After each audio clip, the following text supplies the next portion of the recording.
Good morning, pop culture. We are live. It is Monday. No, it is Tuesday.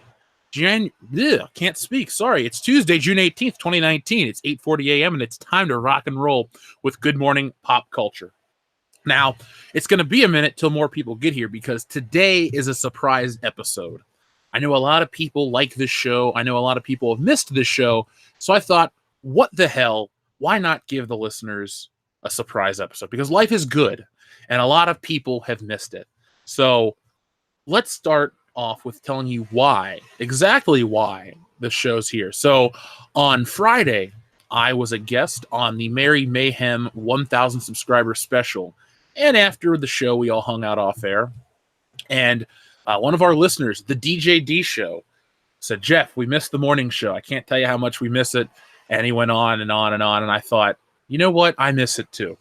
So when I figure out scheduling, obviously I'll do more. And I've done more recently. Usually after 1,000 thumbs up on a high council that I host, we'll have an episode. But I thought, what the hell? It's Tuesday. I got the time. I took my mom to an early breakfast and I'm back. And so we're going to spend the next, 2 hours or so discussing the world of pop culture because there's a lot to talk about that I don't necessarily have enough to make videos out of.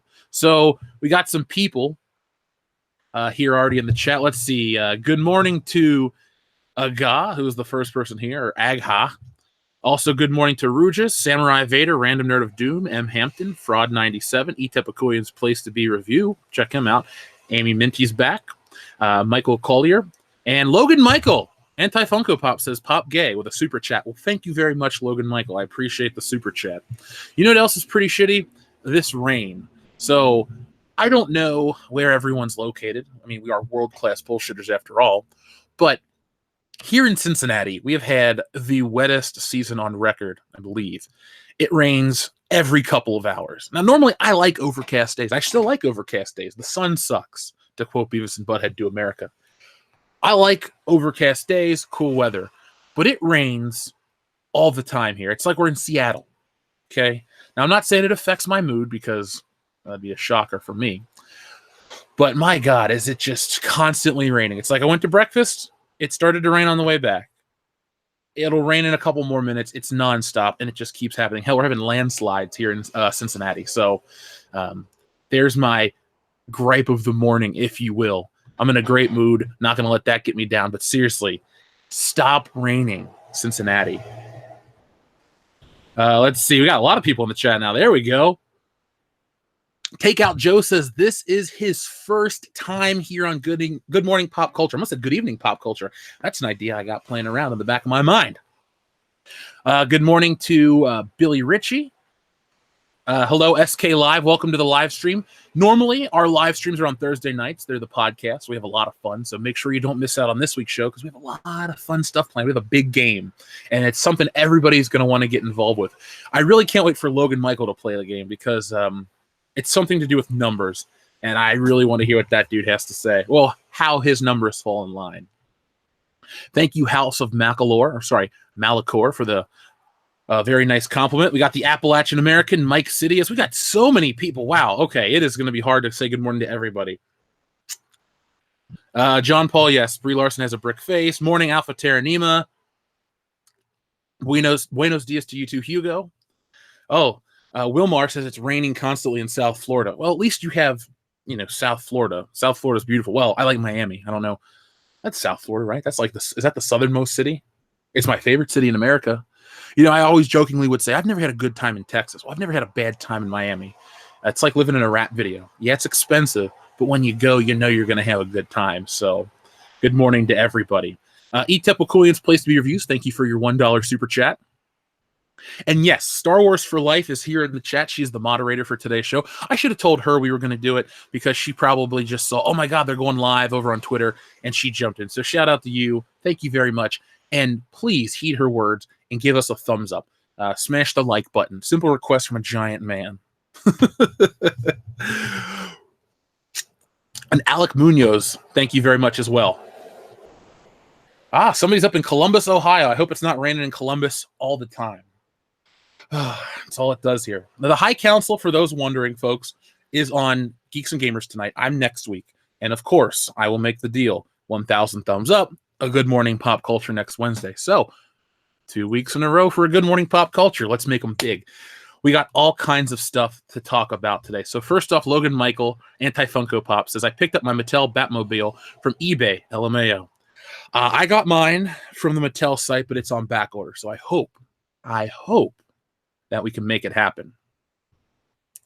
Also, speaking of Batman, I believe if the guys are available, we are going to be doing a Batman 1989 live stream tomorrow. If not, I might do something myself because we got to celebrate the 30th anniversary of that film. It is my favorite. Is it my favorite Batman film? It's tied for number one. That or Batman Begins. Sorry, Dark Knight. You're a great movie. No disrespect. Nolan's great, but I prefer Batman Begins, even though it's still a Nolan film. But yeah, Logan Michael, I picked it up too. I'm a sucker for anything from Batman 89. That's all I can say. Anything from that movie, and I will pick it up. The Hunky Chunky Funky Monkey says, Hail Doomcock, hail Shatner, hail the Phantom Menace. Or, excuse me, the Fandom Menace. Phantom Menace is pretty decent too. I can't really dump on it anymore. Time has softened my stance on that movie. Actually, it's the last 2 Star Wars films of the mainline saga that has softened my stance on that movie. I mean, it's not as great as the original too.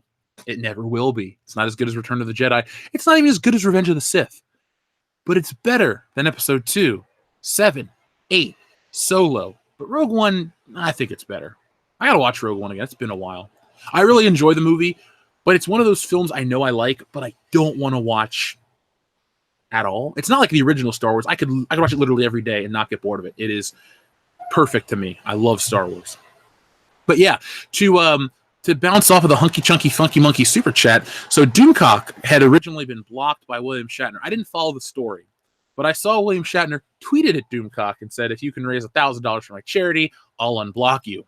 Well, I don't know how that went, if it happened, but I said, how much for an interview?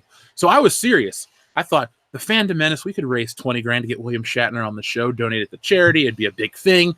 But my God, could you imagine the Shat here on World Class Bullshitters? I have so many questions. If we got him to do it, if we raised the money, well, we could. So when we would raise the money, I would have 2 men join me. And you'd be surprised. It wouldn't be, well, I'd have 4 guys join me because I have to have Ethan and Jeremy. They're my brothers in arms in this whole Fandom Menace culture war battle that we face every day. But you got to get Gary and you got to get Doomcock involved. They're the Star Trek guys. Talk about a hell of a stream. That would be incredible. But we got a good stream planned for today. So Rob at Funpoint says, Hail Hefe, good for hearing from you this morning. Sorry, I flubbed that one up. Let me take a sip of my coffee. He says, Hail Hefe, good morning from you this morning, or good hearing from you this morning. Can't even get it right when I drink the coffee. Excuse me. Thank you, Rob at Funpoint. Always happy to see Charlie Kelly in the chat.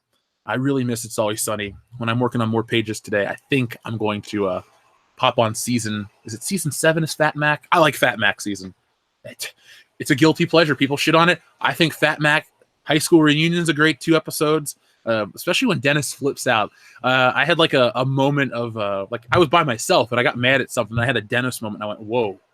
That's why I like the character so much. He's my spirit animal.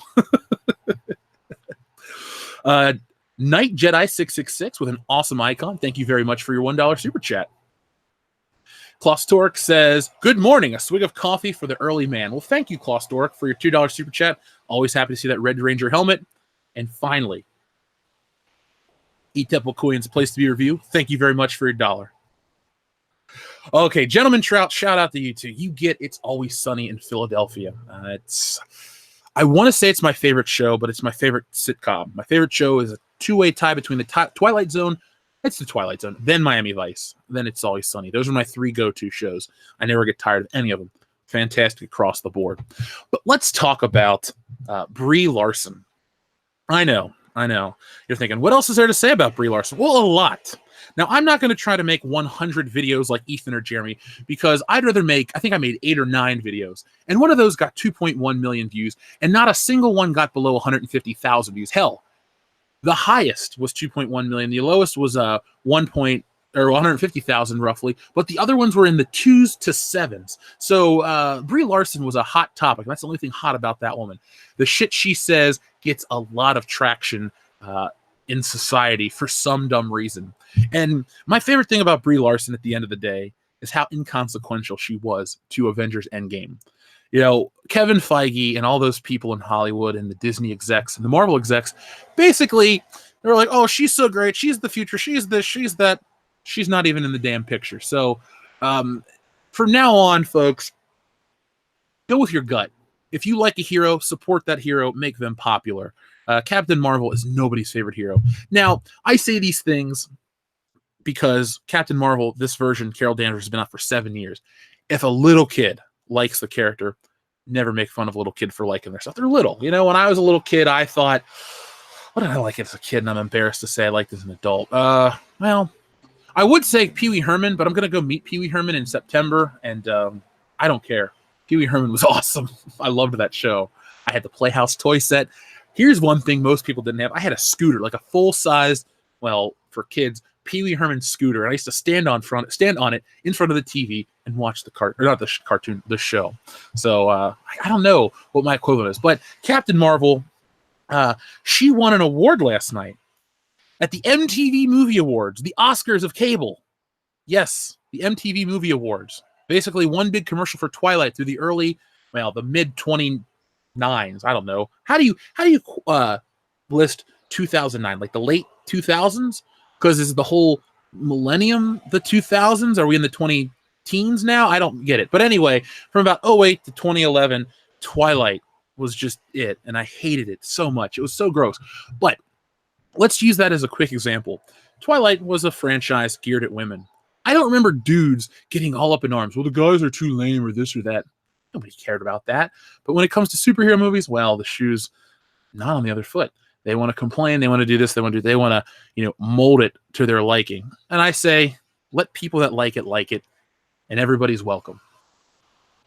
El Berzadente, thank you very much. He says, moin moin, just in time for the cheese.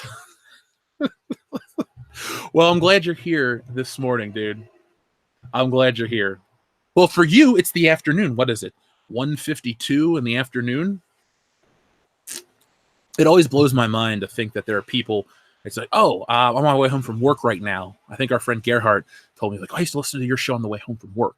And I was thinking, really? I roll out of bed, I have a couple cups of coffee, and I get here, and I stare out my window and talk about entertainment. So it's funny. Time zones are a thing.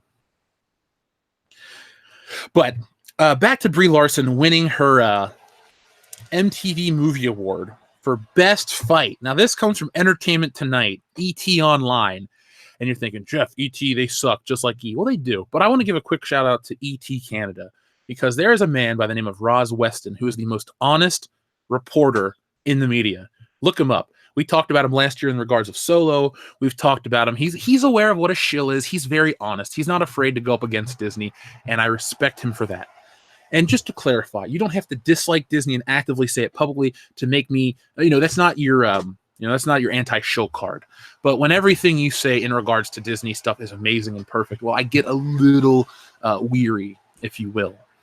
So, if you're drinking coffee, if you're driving a car, pull to the side of the road, because the first line of this article, I'm using the term loosely, is cringe. Higher, further, faster, baby. Brie Larson raised the bar once again. Okay. This time at the MTV Movie and TV Awards at the Barker Hangar in Santa Monica, California, while accepting the award for Best Fight for her portrayal of Carol Danvers in Captain Marvel. The actress selflessly dedicated her award to her fearless stunt doubles, Joanna Bennett and Renee Moneymaker. That's actually a really cool name. This is so cool, Larson 29 raved after Kuman and Dave Bautista represented her with the Golden Popcorn. First and foremost, thank you to MTV and to the fans. We don't need your thanks, Brie. Thank you for voting for this film that we're so proud of. But I wanted to take this moment to really say thank you to those two women who are standing here besides me. These are the women who trained me and were also the stunt doubles for Captain America. I guess they meant to say Captain Marvel, because the article does say Captain America. She continued, I could not have made this film without them. They are really the baseline for who she is. They're the living embodiment of Captain Marvel. And of course, we've all seen the tweets with Karen, my manager, I need to see your manager haircut and all that stuff. I don't really know what to say about this one. I just find it funny. It's like the movie's not going to win an Oscar. Like, it doesn't have the cultural impact of Black Panther. So they're not even going to try. Like, if Captain Marvel gets nominated for an Oscar next year, then all kinds of pictures of varying degrees of quality need to be nominated for Oscars. Like even critics gave Captain Marvel middling reviews. Like was it a 60-something% on Rotten Tomatoes? Don't act like critics bought into the bullshit. Hell, Endgame has a lower. Well, no, Endgame has the higher score. It's Infinity War that has the lower score, and I personally think it should be the inverse. But look, Captain Marvel's not going to win an Oscar, not even for visual effects. But what it is going to win is MTV Movie Award for Best Fight and all that crap. What was the fight? The fight versus Jude Law in the desert. The fight with the fans. Then now, I will say this: if there was an award for biggest shit show in entertainment for 2019, Captain Marvel wins that award. The first 6 months of this year were just filled with goodies from her and the media and all this garbage. And I will say, as of yesterday, Captain Marvel is no longer the most protected film. In the video I made, I talk about the Last Jedi, and now with this brave new scientific research, well, I'm going to go with The Last Jedi. It's still the most protected film in history because science now proves you're a sexist if you dislike the film. I don't get the reasoning behind it. Well, I get the reasoning behind it. I don't get the logic behind it. It's like, look, the study, I don't know who paid for the study, why the study exists, and I don't know why they're making it almost 2 years after the film came out. Like, if Disney has something to say about the film, if they had something to say about the film, it's over and done with. But with this new study, it's like, it's too late, dude. The Rise of Skywalker, which means nothing, according to Kathleen Kennedy, comes out in 6 months and a day. Last Jedi's over, but no, they gotta make it. They gotta try to get the last word in. They say he who laughs last laughs best. Well, the fandom menace is going to laugh last and the best because we're going to dictate the outcome for a lot of these things. But that I'm getting ahead of myself. Okay, I'm getting ahead of myself. Alec Munoz says, "Have you seen the leaked future of the MCU?" Woke. Alec, I have not. If you could just at me in the chat with a list of some of the films, I'd gladly talk about them, because today, one of the main reasons outside of the DJD show for us joining or having a Good Morning Pop Culture was some Marvel talk. Now, you guys know I'm very passionate about one Marvel character, Spider-Man. And we had some Spider-Man news, and we'll get to that in a couple of minutes. Let me get caught up on some of the chat. But for a brief moment, it looks like we were about to come into something glorious, and then we were shot down. Ham Sandwich says, sorry, that's a joke between me and Phil. Paul Rubens gifted Cal Art students with class rings. I did not know that. I like Paul Rubens. I'm a fan. He seems like a decent guy. It's funny, when he got in trouble in the 90s, and I don't even need to say what he did, I just remember going into like grocery stores, and it would say, Pee Wee Herman arrested, this, that, and the other. And I was like, what did Pee Wee do?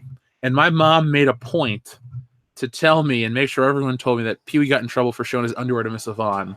And I had that's what I believed for like a decade until I was 13 and I saw the Eat True Hollywood story of Paul Rubens. And I went, that's what he did.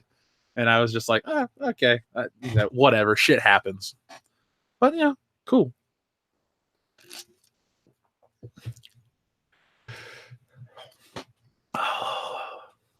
It's almost 9 p.m. here. It says Amy Minty, so it is Good Evening Pop Culture. I like the idea of doing a night show. I can make that happen. It's 2:54 in Germany. Really? I haven't been to Germany in many years. I want to go back. Brush up on my language.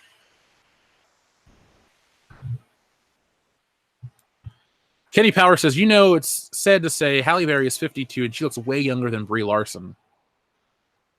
Yeah, Halle Berry does look better than Brie Larson, and Halle Berry was not an offensive part of John Wick 3. I really wish we could get over, not we, the Fandom Menace members seem to be the logical bunch, the reasonable bunch, but the people who make entertainment, the ones who have the big egos, the ones who think they're doing everything first, and we're going to talk about some firsts in a moment, but the people who think they're doing all these first with like, a female superhero is groundbreaking. No, we've had films since 1984, since before I've been alive. It's 35 years since Supergirl came out. Varying degrees of quality. The same thing goes with every superhero. The only superhero... Well, no, I can't even say that. Well, we'll go with Iron Man. Iron Man's never been in a... Iron Man's never been a truly garbage tier film. Like Iron Man 2 is hit and miss at points, but 1 is amazing. 2 is okay, 3 is good, and then all the Avengers movies have been great, and his Civil War appearance is great too. But I'm thinking like a Batman. He's had Batman and Robin. Spider-Man had the Amazing franchise, which is dog shit. We had the bad Captain America movie in 1990, directed by Albert Pune. So I almost said Captain America. That was my original choice, but I forgot about that one. That was one of the first superhero movies I saw as a kid.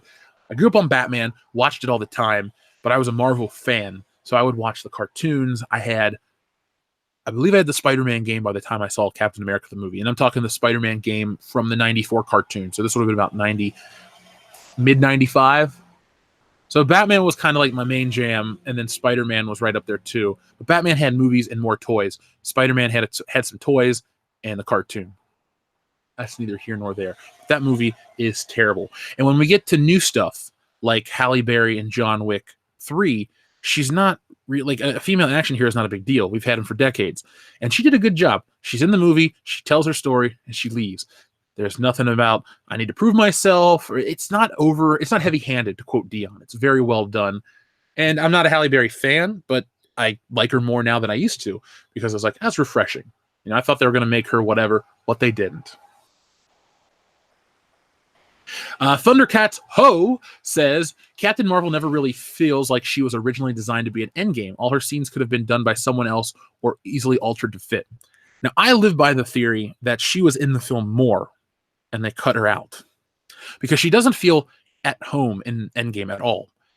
Like, yeah, her movie exists, whatever. But if you listen to the E.T. interview from a couple months ago, wow, this year's gone by quick, but the E.T. interview for the build-up to Endgame, she talks about how she filmed Endgame first and then went back and did Captain Marvel. And it shows that, or for me at least, the stuff that was in her film, or the stuff of her in Endgame, excuse me, it's early still, it just doesn't seem to fit. Like, she just randomly shows up to save Tony Stark. She just, and then she leaves. She's like, well, I got other stuff to do. It feels very like forced edict, and the Russo brothers were like, look, it's not going to fit, but we have to put her in because Disney's making us. Nobody really wanted her in the film. She felt out of place. That's why she's out of for 90% of the movie. After the Thanos fight in the beginning when they cut his head off, she's up and gone. You don't see her until the very end when she comes back for the fight, and it doesn't really fit thematically or make sense. The reason I say this, though, that I think she was cut out is because there was that Reddit leak that discusses all sorts of crazy things. Most of them came true, especially the Hulk's arm and all these other elements. But they talk about how there's 2 cuts of the film. I think there are 2 cuts of the film. More Captain Marvel, less Captain Marvel. Thankfully, we got less Captain Marvel because I'm not going to continue to say, well, Disney bought all the tickets for Captain Marvel. But that movie made $1 billion really quick, and then they stopped talking about it instantly. It's like, it made $1 billion, bye. It's like they wanted to, use it to prove a point, continue the build for Endgame, and then it kind of left. It was very odd. That's all I'll say. Hi, Pete, 1972. All right, so, well. Shout out to Star Wars for Life for kicking our bots out. I appreciate it. Now, our friend Logan Michael has a question, super chat. He says, most underrated toy line. I think it's Secret Wars.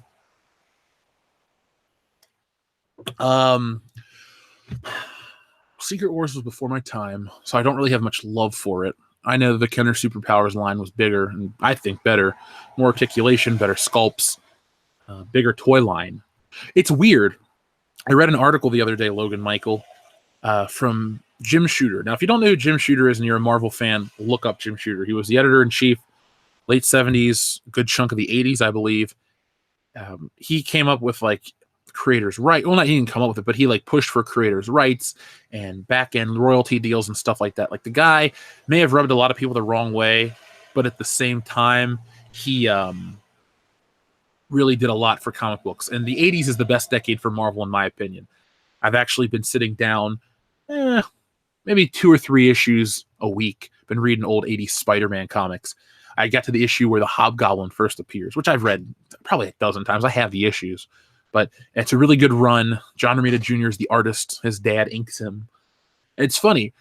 As a kid, I used to love John Romita Jr. Then I went through this period where I didn't like him, and now I'm back to like thinking he's great when he's inked by the right people. So if you're a comic book artist, you understand what that means. Sorry, I digress.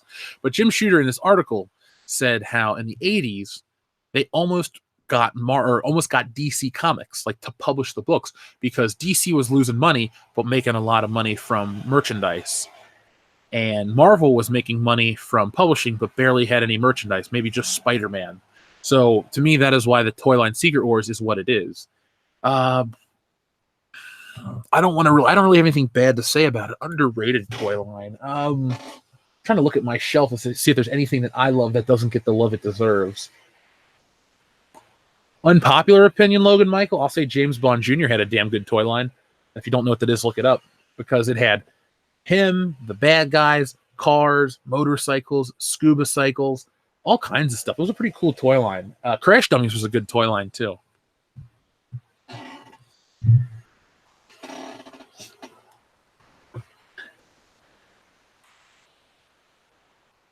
So let's see. Pete 1972, you gotta go see John Wick 3. You gotta go see it. So Alton Munoz is with clarification says it's on Reddit, so take it for what it's worth. But apparently Black Panther 2 will be heavily political. Doctor Strange 2, same thing. Hawkeye, they're replacing with Kate Bishop. Well, I will be replacing that film with anything from DC. I'll go see Joker, which is rated R. It's funny how the internet wants you to believe that this cringe woke identity politic trash is going to be popular, but it's not. Brands are popular, and they're going to try to put that in there. And people can go to other brands. Just hope that Marvel never or Disney never acquires DC, because that'll be the end for comic book movies in general. I do think we're slowing down, and rightfully so we should. Having an Avengers team that's got one white person on it to prove a point there's no point to be proven. There's popular characters and there's unpopular characters. And Black Panther is a popular character. He's been part of the Avengers for a long time. First appeared in the Fantastic Four. A lot of people like him. I never had a problem with him. I had a problem with the build around the movie. And the movie was okay. 7 out of 10 is, I think, what we gave it last year. And I own it, I think. But I haven't watched it since I saw it in theaters. I don't really need to. I think the biggest missed opportunity with Black Panther, instead of him trying to come to America and right the wrongs in the inner city, I think you should have Black Panther be a globe-trotting superhero. He can't fly like Iron Man, so it's not like, remember when Iron Man 3 and he's out in wherever he's at with Rhodey, then he jumps in the suit and flies home and all this stuff. Maybe you have Black Panther just do all kinds of crazy stuff. And big shout out to our buddy Etep Wakuian's Place to Be Reviews. Check him out. He just sent me the exact list of all of the rumored MCU flicks. So we have Doctor Strange 2, Black Panther 2, Shang-Chi. I'm okay with that. I hate my neighborhood. Shang-Chi's okay. The reason Shang-Chi might feel out of place is because it was created in the 70s during the Bruce Lee kung fu movie boom. And it's a product of its time. Now, I'm all for martial arts flicks. I like The Raid. I love The Raid. And I've seen a lot of other ones. I'm all for those types of films. And I don't think you should try to politicize like, oh, it's our first Asian. It's like, look it. First Asian, nothing. If you're going to say it's our first Asian superhero, well, fuck, Jackie Chan's a superhero in my book, and he does his own stunts. I don't need to be told that some actor who's going to be on wires is a real hero for children of whatever. No, you had Jackie Chan for decades. Bruce Lee. You've had tons of martial artists that I'm forgetting. What's his name? Robin Shou, the guy that played Liu Kang. Like, you had tons and tons of these martial artists who acted and did a great job, and we all grew up watching them. So to me, Shang-Chi could be awesome. It has to be better than Iron Fist, because fuck Iron Fist. That show is trash. The Eternals, I don't know how I feel about the Eternals. I'm not too concerned about that one. I don't know if we're going to be able to do that scale, because I know they're trying to go cosmic, like it says Nova here in Thor 4. Black Widow, I'd watch that movie, as well as Thor 4. Captain Marvel 2, no thanks. Ant-Man 3, I keep hearing that could get canceled. I don't know what I would do if we got rid of Ant-Man 3. There's just something so nice about Paul Rudd. I really don't want to, get rid of him in the Marvel Universe. He's such a good guy. Let's see. How do I ban the bots? Let's see. Find user on this channel. Boom.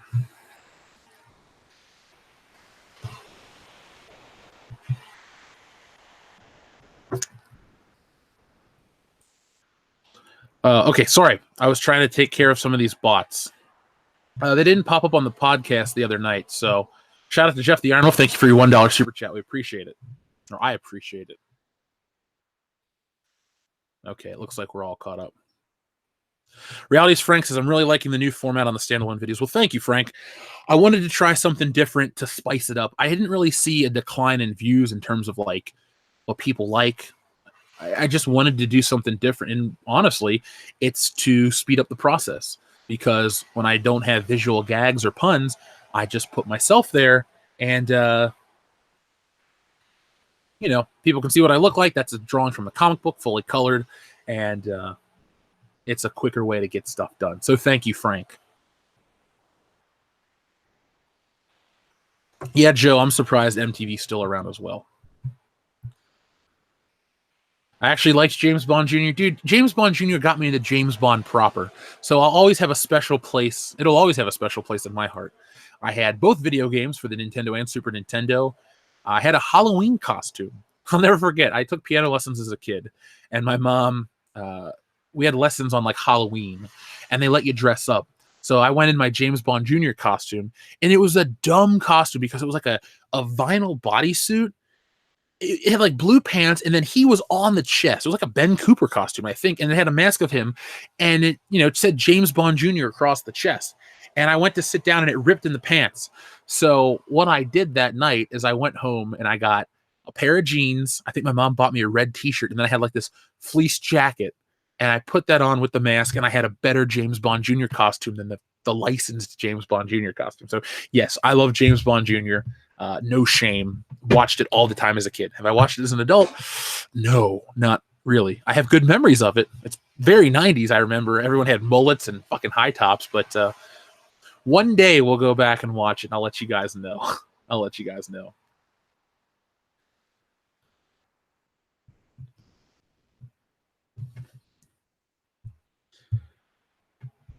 Okay, let's see. Geek Talk Society says, emotionally gutting. How's it going, folks? Well, Geek Talk Society, yes, I was emotionally gutted after watching Star Wars: The Force Awakens. That got me, man. But it got me to here. So I'm glad everyone found us and has joined us and stuck with us through all these years now. It's multiple years on this channel. We're going on 4 years of world-class bullshitters. I know it sounds crazy. You're thinking, I just got involved with the Fandom Menace. I hope it doesn't go away. No, we're not going away. We're only getting bigger. We got some stuff planned. I got some stuff planned. You're not going to want to miss anything we do. Like, surprise random morning shows or videos or shit like that. So, always be on the lookout for stuff that I'm making. Okay, so back to Etep Okoyan's thing. Yeah, I want Ant-Man to come out. They also have rumored Warlock, Thunderbolt, Spider-Man Academy, Spider-Man Dimensions, Captain Marvel, and the Valkyries, and they've commissioned a script for the Dark Avengers, but are developing young and new Avengers scripts as well. Let me break that down for a minute there. Etep Okoyan's Place to Be reviews. Warlock would probably be Adam Warlock. I'm okay with that. The Thunderbolts, that's a cool concept. Those are villains pretending to be superheroes that eventually like to become heroes, so that's cool. Spider-Man Academy, get him out of school. Get him out of school. The shit I'm reading, he's an adult, living in an apartment. It's much more interesting than him trying to, fight off, bad grades and acne. No more Spider-Man Dimensions. We'll talk about Spider-Man 4 in a minute. Captain Marvel and the Valkyrie. Look, I get it. That's a rumor because people on the internet think Tessa Thompson and Brie Larson are so cute together. Hollywood, take note. All the bullshit of these people on the internet that aren't really fans, they just get invested for a few minutes. The Funko Pop generation. Where were they for Men in Black? Just saying. If a Valkyrie Captain Marvel movie is such a great concept that everyone's dying to see, Tessa Thompson would be a bigger deal. Sorry, Chris Hemsworth, you just didn't have it in you, buddy. Dark Avengers would be awesome, but you got to have Norman Osborn to do these big storylines. Like, look, Civil War was a fun movie, and I really enjoyed it. But you did the story wrong, Marvel. There's a lot more in the comic that you should have done in the film. So moving forward, if they're going to adapt some of these bigger, iconic, longer storylines, you got to have the proper build. Marvel franchises that clearly don't have the proper build. Spider-Man, they have no clue what they're doing. They're just making it up as they go, and it shows. Will I see the movie? Of course I'll see the movie. Am I excited? Not really. American Trent 007 says, hello, boys. I'm back. Trent, shout out to you for the Independence Day reference. It's a great movie. It's my favorite. All joking aside, on the 4th of July, I listened to America Fuck Yeah from Team America World Police, do something related to Captain America, and I try to watch Independence Day every year. Now, last year I got really drunk on 4th of July. I still managed to get through Independence Day. Love that movie. AJ Journeyman, thank you very, very much for a big super chat. Hi, Jeff. Have you read Sam Hamm's revised first draft Batman? In my opinion, it's one of those rare times where the first draft is better than what was filmed. You can find it online. AJ Journeyman, I have not. I have not at all. I'm writing it down. You can hear I just took a pen. I'm going to click it. And I'm going to make a note because, like I said, Batman, you know how I feel about Batman 89. There's just something comforting about it. Let's see. Sam Hamm. First draft Batman. That actually rhymes. I'm going to write that. I wrote it down. I'm going to research that. Maybe I'll have it read, or a good chunk of it read, by tomorrow night's Batman 89 live stream. That could be a lot of fun to make those references. I'm trying to think of other first drafts that turned out to be better. You know what didn't turn out better than the finished version? Was The Last Jedi, because the first draft and the filmed version were the same thing. Thank you, Ryan Johnson. I'm sorry, but doing the research for yesterday's video reminded me just how much of a troll that guy is. He is the worst. Nope, we're not going to get into it. We're going to talk about Batman. I want to check that out. I remember listening to a podcast with Michael Uslan, the guy who taught comics at Indiana University and eventually bought the Batman rights and has been executive producer on every Batman film. I've read his story, his history of Batman becoming Batman. I think they even had Tom Mankiewicz, the guy who was involved with Superman at one point, and they were going to do one script in like 1982, and it never came to fruition. Then they were going to do a comedy with Bill Murray and Eddie Murphy. Then they were going to do this, and they were going to do that. And at one point, Pierce Brosnan was going to be Batman, which could have been cool if he had a better accent. Point is, Batman 89 is an achievement, and Batman 89 is also the last the last blockbuster of the Star Wars era. Now, hear me out. I'm not saying Batman and Star Wars are similar. What I am saying is they're the blockbuster, pre-digital era blockbuster. We're talking grandiose scale, epic scores, big effects, all done practically. Hybrid effects, too. Batman has animation in it. A lot of people don't notice that or realize it. The opening shot, the first shot of Batman you see in the film is not Michael Keaton. It's actually an animation of Batman on a rooftop. And if you watch the film in HD, it doesn't look too good. But that's not the point. Once you get into the 90s with Jurassic Park, the big blockbuster includes CGI and it's marketed differently. But Batman and Star Wars were, of their times, the big blockbuster, movie of the decade type of thing. And I'm using quotation marks here because that's the box art graphic. But they're very similar. There's a lot of parallels. And like I said, once Jurassic Park comes out, I'd say that Jurassic Park era goes from Jurassic Park to like Spider-Man. And then you get into this, let's say Spider-Man 2. And then you get into the Nolan era, and then it moves into the Avengers era where the movies make a ton of money. Merchandising, tie-in songs aren't really a thing. But Batman was Batman the first? Well, I mean, Back to the Future had a song, Power of Love. Other movies had songs. Flashdance. A lot of movies in the 80s had songs. But that was it. You go see the movie, you get the soundtrack, you get the Tiger Beat magazine with Tom Cruise on the cover and a couple other things, and that's it. But Batman, like Star Wars, you had this plethora of just merchandise, shirts, hats. You can get your hair cut in the Bat logo like Kevin Smith used to talk. It's funny. I was at Panera with my mom this morning, and this guy, his name's Jason, shout out to him because he listens to the show. He was talking about how his dad still has his vintage Batman shirt that they gave out for free at the drive-in. So I'm like, damn. That's going back. But Batman had the songs. They had multiple songs. They had the whole Prince soundtrack, and then it had the movie score. I prefer the movie score, but Party Man and Trust are damn good songs. But I've been thinking a lot about that movie. I'm hoping that at Comic-Con in about, what is it, a month from now? Comic-Con's a month.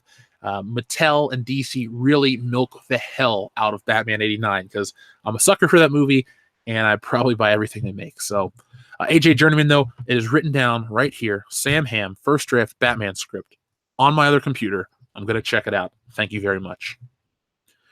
Rama, thank you very much.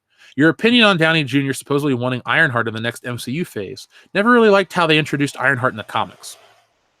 Well, Rama, I don't like Robert Downey Jr.'s opinion on wanting to introduce Ironheart in the next phase of the comics. I don't like the character of Riri Williams. Now, shout out to your boy Zach. Back, early 2016, 2017, we were doing this podcast, but before we became a channel, I used to watch every Diversity in Comics video. And I researched Riri Williams. I have a website where I can read every Marvel book for free the day they come out. I tried to read the books. Same with America Chavez, and it's trash. Marvel wanting to push forward with, you can call them the woke characters, you can call them whatever. Iron Man is a brand unto himself. A 15-year-old black girl you're gonna get to a point where suspension of disbelief just can't happen anymore, or suspension of belief, or whatever it is. Excuse me, it's still early. It's under 10 o'clock, or before 10 o'clock. I don't like the idea. I don't like how she's introduced. I don't want his daughter taking over. I don't want anybody taking over. Iron Man's dead. You can have War Machine in movies and have that similar Iron Man-like character, and that's it. Tony Stark is Iron Man. You know, you get these characters that are just the character. They don't have other interpretations. You can't have Kmart Iron Man or Lady Iron Man or whatever like that. It doesn't work. You can't have another actor play Iron Man either. Robert Downey Jr., I am Iron Man. And he embraced it, and it's over and it's done with. If anything, they can bring him back. But this Ironheart shit, these other versions of characters, like, I know it sounds good now, but the mighty can fall. Marvel can make a movie that fails at the box office. Disney makes movies that fail at the box office. Does anybody remember Dumbo? No, not really. People aren't talking about Dumbo. There was decades where Disney would make animated films and they wouldn't hit at the box office. I mean, we can fall back into that bad superhero category. And to clarify, it's not a black thing. It's not a female thing. It's that you're taking a character that everybody loves and giving a version that no one gives a shit about. Okay? A male Captain Marvel movie, a female Captain Marvel movie, whatever. Captain Marvel, the character, has never been a big brand. Now, if you do the Marvel with the cancer and stuff, that could have been compelling. But we have a trend with mostly these identity politics characters that we can't put them in peril. We can't put them in any kind of life events that are intriguing or relatable. I'm not saying super powered cosmic cancer is relatable, but we've all known someone that's died from cancer. My uncle passed away last year from cancer. You watch the slow decline. You understand. You can compare. But Captain Marvel, Carol Danvers' version, is perfect. She has no problems. Oh, I kind of like dating Rhodey. That's so sophomoric. Who gives a shit?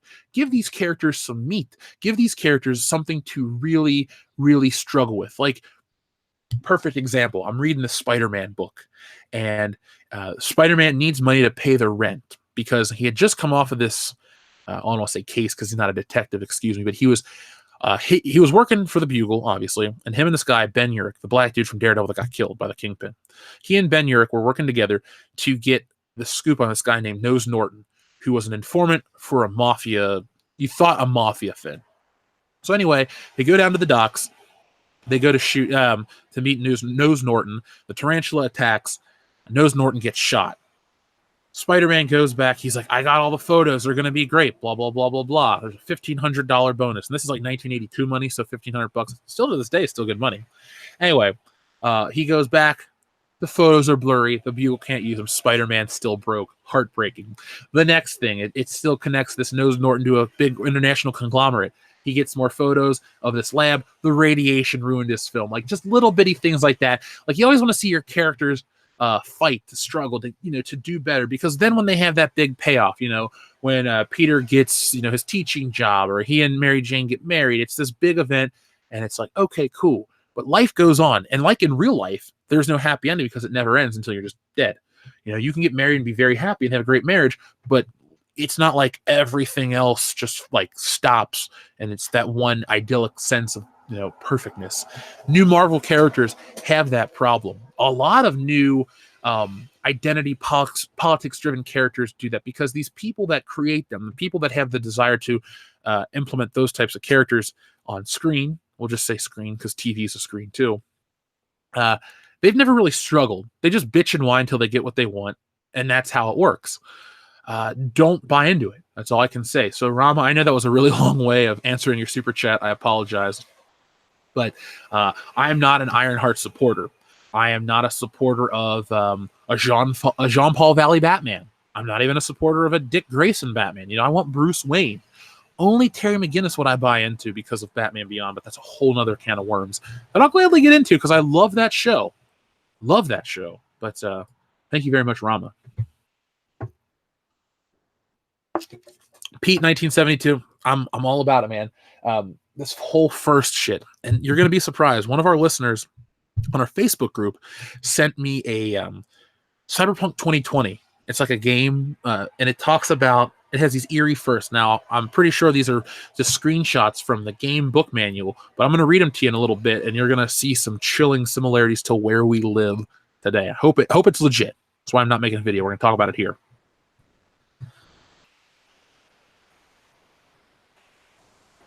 Let's see.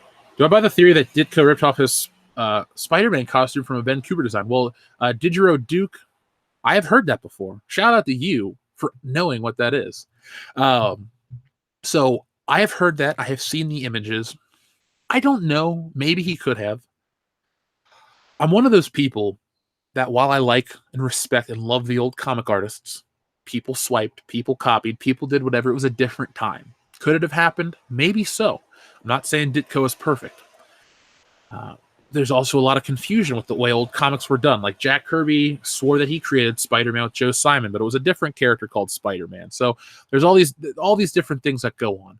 But I could buy into that theory that Spider-Man was ripped off from the Ben Cooper costume. You never know. I find it a very interesting thing.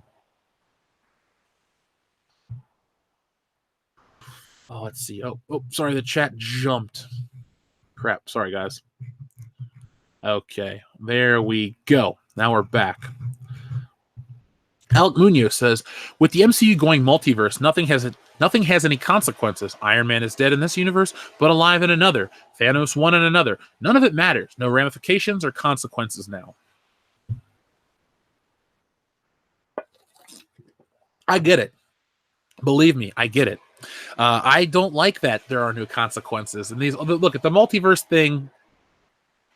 The people that make comic book stuff now just aren't as qualified. I know that sounds crazy. You're thinking, well, look what they did with the Marvel movies. They made $20 billion in 10 years. That's qualification enough. Yes, it is. But the people that write this stuff, one, they don't either think of long term or they don't think about the care. Like the Spider-Man 1 and 2 still hold up today. They have great stories. They have great moments. One of my favorite moments is when the Green Goblin's like, I've been like a father to you, be a son to me. I have a father, his name is Ben Parker. That's a cool, powerful moment. The Marvel movies are just light, fun, fair. It's like, I am Iron Man. Okay, cool. Now, it pays off in the end game, but that's not what I'm trying to get at. What I'm trying to get at, though, is that without consequences, you don't take anything seriously. You know, death doesn't mean anything in these movies unless you're Quicksilver, because he's dead, and no one misses him. Now, I do enjoy Evan Peters' Quicksilver from X-Men, but I didn't go see Dark Phoenix, so I don't know if he has one of those slow motion moments. I know the movie takes place in the 90s, so if you saw the movie, let me know. Does he have a slow motion moment to a song? Because he had Led Zeppelin in Days of Future Past, Sweet Dreams in Apocalypse, which is a terrible movie, but it was a cool scene. And then we had whatever in the third one. Didn't see it, don't know. But yeah, I don't like the idea of a multiverse. That is a DC thing. And even in the 70s and 80s, 80s when they did Crisis on Infinite Earths and rebooted it, they still treated it with the gravity and the respect it deserved. The Flash died. They had a new Flash come in. I really miss the old school approach of a little thing called respect. Respect your audience, your fan base, respect their intelligence too. I'm so tired of living in an era where my intelligence is insulted, and then once I call you out because I'm self-aware enough to know you're making fun of me or mocking me, as Buzz Lightyear would say, then you call me a sexist and a racist, and I can't get down with that. That is no good in my book. So, Alec Munoz, again, thank you very much, but I don't like alternate universe things. I don't want alternate universe Thor with two eyes to come in, because here's the thing. We've already seen how this can be done poorly. Do you remember Thanos, and do you remember Nebula in Endgame? And how, or no, not Nebula. What's her name? Zoe Saldana's character. Oh God, Gamora. You remember how like the characters had to, we the audience have the emotional connection to the characters. We've been on this journey with them for how many years? And then it starts over new again, and you're like, oh yeah, Nebula's gonna say this, or the character, you get a sense of what's gonna happen. Oh, I'm a different Nebula. I look exactly the same, but I'm from a different time. It's like, fuck, this is not entertaining. They killed the intensity with the Thanos battle. When Scarlet Witch goes up against him, he's like, I don't even know you. Oh, you will, or whatever. That wasn't good writing. That just wasn't well done. They're gonna use the box office receipts for Endgame and use that as an excuse. But I will say, I don't think Marvel can do this forever. Good luck, but it ain't going to happen. What up, Kendo? Oh, Kendo. So we can't save the Tick.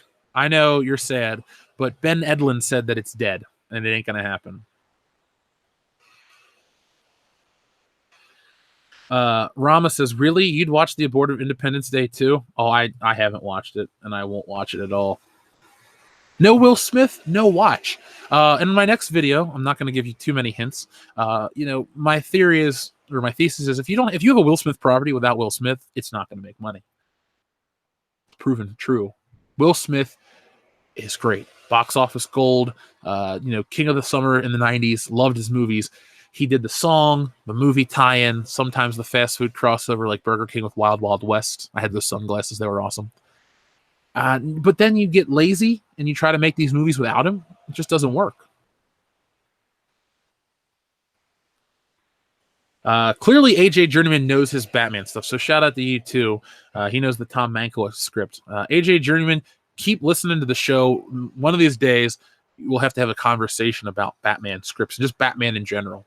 The closer we get to Matt Reeves' Batman and stuff like that, World Class Bullshitters got a long, healthy life ahead of us. So I love getting into the nitty-gritty behind-the-scenes stuff. It's awesome to talk about, the Patriot Act and Dark Knight.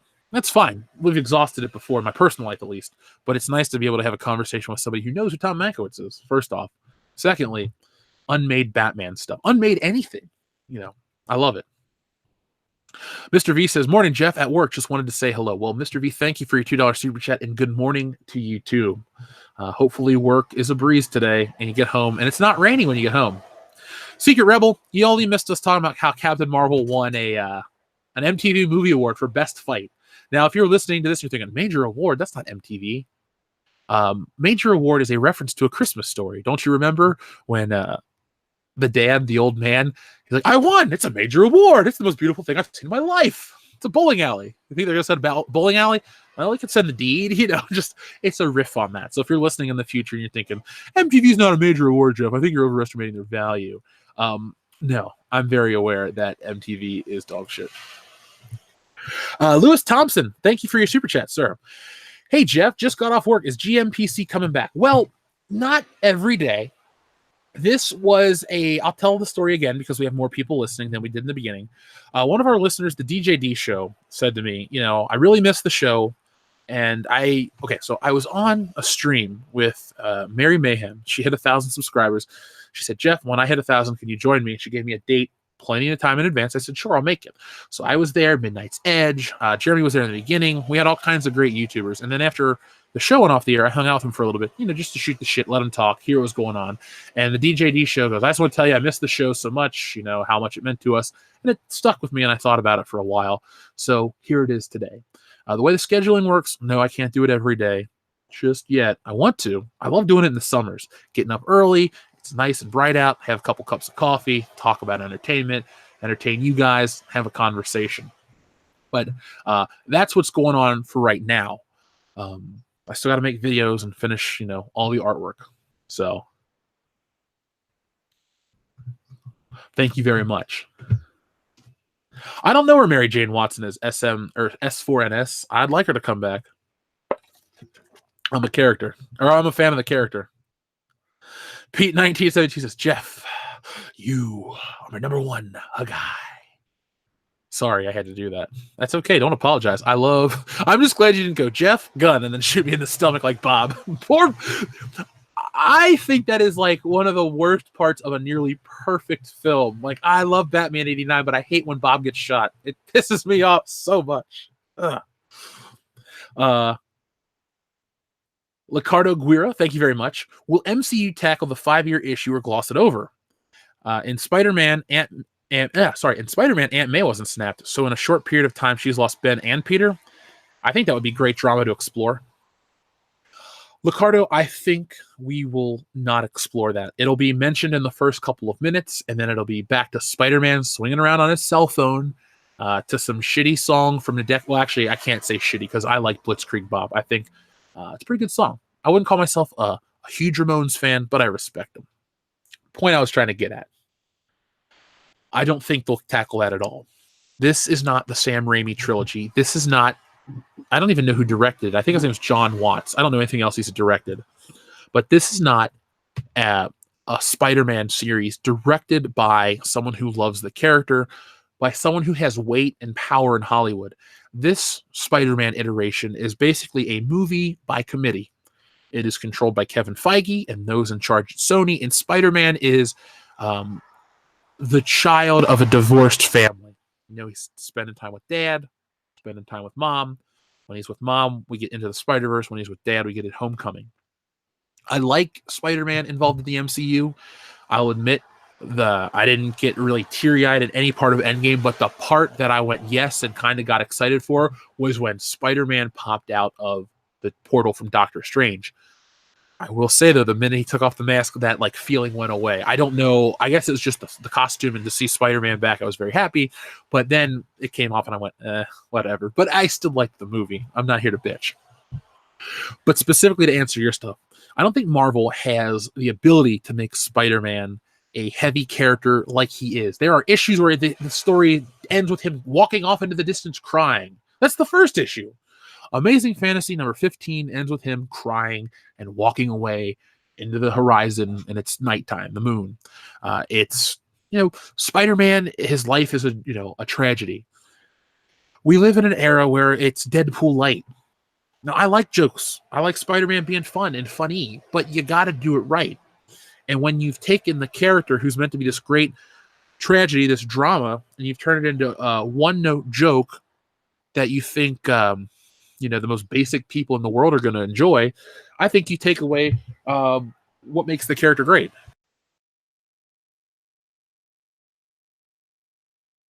So, no, I don't think they'll cover that. Plus, have we even mentioned Uncle Ben in the MCU? Because I haven't watched Homecoming since it first came out. I might have to rectify that. I own the Blu-ray, I think. Yeah, I got the Blu-ray. I'll have to change that and watch it for Spider-Man month, some of the content we're going to do for the channel and on our fan club, Patreon, and other platform stuff. So I'm going to be watching that, and we're going to be doing some more Spider-Man stuff, and I'll look at it. But I think with Spider-Man Homecoming, people were happy that he was back on the MCU. They sold us Iron Man. They sold us Michael Keaton. And they tried to sell you his overtly diverse cast, and I get it. New York is not a bunch of white people. I was just in New York 3 months ago, beginning of April. I was in New York. I don't expect it to be Spider-Man and his cast of classmates from 1963, but I do expect you to take Liz Allen and Flash Thompson and all those characters. Betty Brant shouldn't even be in the movie. She shouldn't be the high school newscaster. She should be at the Bugle, the older woman that Peter wants to date. There's so many opportunities for drama and interesting character development that they threw out the window for jokes and references on a TV screen so people can talk about it on the internet. Like, we don't live in an era where the film is important. It's the hype surrounding the film is more important. You know, you go see the movie once, that's it. Not as many people, they think, oh, they're not going to buy it on home video. They're not going to do this. Like, I just remember like the first Spider-Man, May 3rd, 2002, saw it on the 5th on that Sunday. Loved it. Went back and saw it the following week. Got the video game. Had the action figure. November 1st, 2002, the day after Halloween, took the bus to the Tri-County Mall. If you're in my area, you know what that means. I was 14 years old. Took the bus to the mall. My mom gave me her debit card with a note and made a phone call to the manager. They let me buy the DVD box set as a kid. Came home, watched, like, you know, those were events. Now it's like, oh, you know, the Avengers comes out on home video. Okay, well, I'm going to pick it up on the way home from Best Buy and maybe look at each Chipotle and look at it. It's not like an event. Home media is not an event anymore. And I don't think it's only because of the digital distribution format. It's also because they don't make movies that are event, you know, home video events. Star Wars, the original ones are still home video events somehow, but not Spider-Man. But Ricardo, I don't think they'll ever gloss or they'll ever mention it. It'll be mentioned like opening, then we'll get right into the adventure, and then we'll deal with Mysterio being the, like, I don't know any spoilers. This is my guess, but Mysterio is the bad guy. All the shit you see in the trailer is projections from him.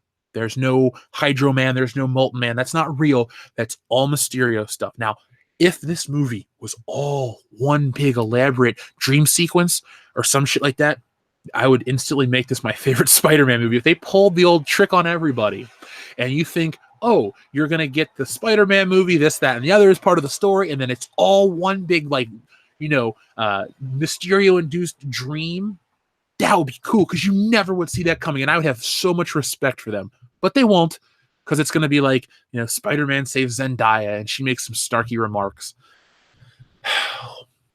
I can't believe we live in an era where I miss Kirsten Dunst. That's all I can say. But Ricardo, I want great drama to explore from Spider-Man. I just want somebody that really cares about the character to get it. Like, get Avi Arad's ass out of there. I'm going to watch Venom soon. That'll be something I talk about for Spider-Man month coming up. I'm going to watch that. I'll watch Into the Spider-Verse. I'll get brushed up on all the Spider-Man films, and we'll talk about them. So just be prepared. Thank you, Darth Pepe. Love you right back. Let's see. Swinging Cod says, multiverse will be a scam in Spider-Man. It's Mysterio. It's a con. He's running. Well, I didn't see your super chat before I started saying what I said, so I will go back and say the Swinging Cod. I don't believe in that. I hope that it's all a scam. I think there could be multiverse stuff because of how geek culture is, you know, they talk about it online. Oh, this version and that version. Like, look, with Wikipedia and a few minutes of Google searching, everyone can play themselves off as an expert. I'll never say I'm an expert on Thor. I'll never say I'm an expert on Iron Man. But I'll say I know my Spider-Man pretty damn well. I'm pretty well-read on X-Men, Daredevil, and a couple other characters. I know, you know, I know my stuff if I care about it. But I don't know if the multiverse will be a scam. I'd like it to be a scam. I think it would be very interesting. This could be, you know, the best Spider-Man movie since 2004. Do I want it to be? Yes. I really would like to live in an era where my favorite superhero gets the respect he deserves, and I'm happy. Like, odd thing to say, but 2002 was the last time where almost all my favorite versions of something existed at the same time. Pierce Brosnan, James Bond, Tobey Maguire, Spider-Man, Eminem was still awesome. Star Wars was Attack of the Clones, so I can't really give it that, but The Rock still wrestled full-time. Well, not full-time, but he was the champion and all this stuff. So 2002 was, you know, that perfect point for me. And I had a PlayStation and Grand Theft Auto, so I was a very happy boy. But we'll find out, Swinging Cod, about the multiverse being a scam. There are some great Spider-Man stories. Folks, if you would like my recommendations for Spider-Man reading, I believe it's Spider-Man 60, Amazing Spider-Man 67 through 68. Yeah, because 69 is Crisis on Campus. Read those two issues. Spider-Man fights Mysterio in an amusement park, and it's some of the best art. Maybe I'll show some good comic book art at the end of the stream. Yeah, sorry, Kendo. Thundercats Ho said Batman 89 as Batman Beyond's mentor in a movie. Yes. I would love to watch that in a heartbeat. Michael Keaton, and I don't know who. Look, you got to make Terry McGinnis look like the cartoon. This isn't your time to switch up his race or make it a woman or something like that. Terry McGinnis, this Batman Beyond character, you make it look like Terry McGinnis. I would have the same argument for Wonder Woman. If you made her blonde, played by Pamela Anderson in the 90s, I'd have been like, this isn't, Wonder Woman. So just respect the character no matter what they look like. I'm kind of getting into the mindset, maybe James Bond should have a scar. If you don't know the book reference, James Bond has a big scar over his eye. So just if they look like it for a reason, that's the character. Give us what they look like. Same thing with Mary Jane and any of the ladies in Spider-Man. Red hair, supermodel looks, Gwen Stacy, sad beauty type of thing. Perth Comics, shout out to you too for knowing your What If comics. I love my What If stories. I think was the first issue, What If Spider-Man joined the Fantastic Four? A really good one was What If Spider-Man was killed by Kraven the Hunter? You guys should check that out. It's kind of a sad, depressing ending, but it's a damn fine comic book. Artwork's not too great, but I love it. Logan Michael, anti-Funko Pop, says, Thundercats are gay. Oh, I don't really have a stance on Thundercats before my time. I had a Panthro action figure as a child. But I would like to get a modern Thundercats figure that looks like the cartoon. I really want to get a good-looking He-Man that looks like the cartoon. And just to put him in the collection. He-Man and Skeletor, and then the Thundercats, just like I said, just for part of the collection. I love to collect toys, but the older I get, I like to collect just pieces of pop culture, like relevant pieces of pop culture. And Thundercats and He-Man and G.I. Joe and stuff. Time capsule of the 1980s. Not as great as Inspector Gadget, but, that's neither here nor there. I'm really sad, though, that Peter Serafinowicz doesn't like being the Tick, because he was the best Tick and contender for one of my favorite superhero adaptations. What is it, Lobstercules? I don't remember in the last 10 years being so happy. Well, I take that back, Avengers. But being so just happy to watch a superhero property. Every episode was fun. I loved every character, from Danger Boat to Dot to Overkill. Everybody. Lint.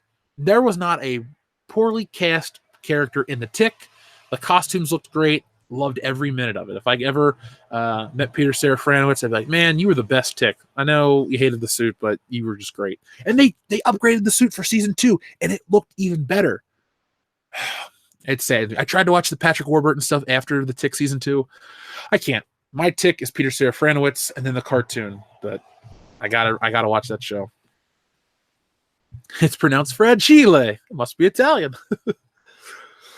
Didgery Duke says, thoughts on JJ Bad Robot, bad reboot contracting with Warner Brothers. Great thing. Double extra or double X. Wow, sorry, my phone rang at the same time. Great thing or double extra super special death times 2 to the DCEU. It is a bad. Wait, I'll talk about that in a second. Today's the anniversary of Fast and Furious. Anyway, that is bad for the DCEU. We're coming off the Suicide Squad, Zack Snyder era, and we're about to enter the Todd Phillips Joker, Matt Reeves Batman, filmmaker-driven. And you're saying, well, who's Todd Phillips? Well, he did The Hangover in Old School, and he's done some really great stuff. So I like Todd Phillips. Road Trip. I really like Road Trip. Austin, Massachusetts. Sorry, I'm not getting into that movie. The point is, DC is really at a place where they need to be. If they can get the box office success of Aquaman 2 or 3 more times, I think them differentiating themselves from Marvel is a good thing. J.J. Abrams is the king of the ripoff. Now go back and watch my Star Wars videos. He is a poor man's Spielberg. He has no original ideas. He comes in, he takes shit that exists, fucks it up, and leaves. Do not let him mess up the Warner Brothers DCEU. Now, I'm not a Warner Brothers fanboy. You don't sit and hear me go on and on about how much I love everything they've done. But I did love Aquaman. I really liked Shazam. I like Justice League. And Wonder Woman's a really damn fine film. So overall, DC is just as important to me as Marvel. Because you would say, well, Marvel movies, this, that, and the other. And yes, I've always preferred the Marvel comic books. But in the 90s, when I was growing up, DC had the TV presence and the movie presence. over Marvel. And you're thinking, Jeff, what about Spider-Man, the animated series, and X-Men? Great shows. But for every one of those, you also had Fantastic Four, you had Spider-Man Unlimited, you had that really shitty Iron Man cartoon, which I did watch as a kid and had the toys and liked back then. You had the Hulk. They were kind of iffy, and the thing is, they weren't easily accessible. They were on different channels. Like UPN was hard to access as a kid here. It was channel 25, and the antenna didn't really get it. So to catch Hulk was a rare thing. Fantastic Four was just shitty. Like these shows, Marvel didn't have all winners. Now, on the other hand, in the 90s, cartoon-wise, you had Batman the Animated Series, debut in 1992. You had Superman. You had Batman Beyond. A little later, you had Static Shock. Maybe Static Shock was before Batman Beyond. But you just had a lot of hit after hit. And Superman the Animated Series was as good as Batman the Animated Series. Just, different characters.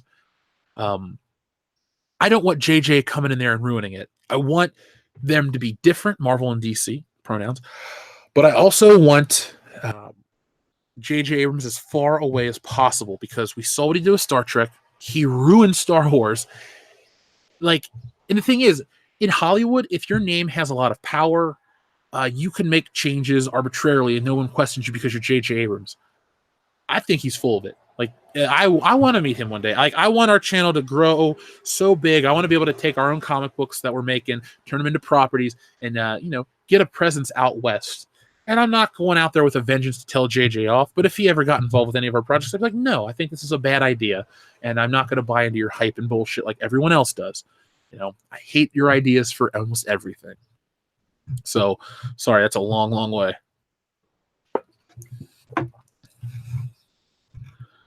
Let's see. Sorry, this chat froze up on me. There we go. So, Kevithar1138 is very sharp. He says, Patreon alternative? ? Yes, there will be more news on Thursday night. So, if you're listening and you back us on Patreon, you've been getting regular content for years. Everything from commentaries to requests. You get a bonus podcast every week called World Class Bullshitters After Hours. I'm not going to announce it now. I know you sent in a super chat, Kevithar, and I appreciate it very much. I will announce it on Thursday when everything is taken care of. You will get your information, and we will talk about it then. But there will be Patreon alternatives, and in July, there will be another big announcement for the channel. All positive. No, we're not going away. Nobody's leaving the show. Nothing like that. Another good announcement. So just keep watching, keep listening. Kevithar, you're here all the time, so I don't really have to tell you to keep listening. But just be on the lookout for those out there listening. There is a Patreon alternative coming, and it will feature the same content. So if you're on one and you don't feel like changing, well, don't. You're not going to lose out. But if you want to jump to the other one, you're going to get the same stuff. So we'll be talking about that more on Thursday. And we got something really exciting. And I'll tell you this now, this part. It's Star Wars Celebration. Anna, that Star Wars girl, Jesse Milestone of Mindless Entertainment, myself, and all the World Class Bullshitters got together over at their hotel, and we watched Game of Thrones on the first night it debuted, but then we also played a game of $1 Million Butt. Now, we thought that the footage had been lost. Well, thanks to the tireless work of one Samoan soccer mom, Nick Utam, he got it. So in the coming days, I can't promise by Thursday, because I think he's got to finish editing we filmed it in 4K. Oops. He's got to downgrade it and do all this shit. But we got our game edited and ready to go. So that's going to be a lot of fun. That's going to be at a certain tier. We'll talk about all that shit. But we're going to give you guys a more inside look at who we are, what we are all about, and just give you a lot of content, a lot of video content coming up. So thank you, Kevithar1138. Let's see. Shroomy Cardin says, Muff Daddy, how do we change the address for stealing Solo? Okay, so Shroomy Cardin, what you do is you log in to your Indiegogo account, and there is an alternative. I think it'll be in your dashboard. I get a lot of email notifications of people changing the address all the time. I'm almost done. I'm at the very, very end. We're talking very few, like a couple of pages, and that's it. I can't tell you what's on those pages. Nick knows. Kendo knows. They've seen it. It looks cool.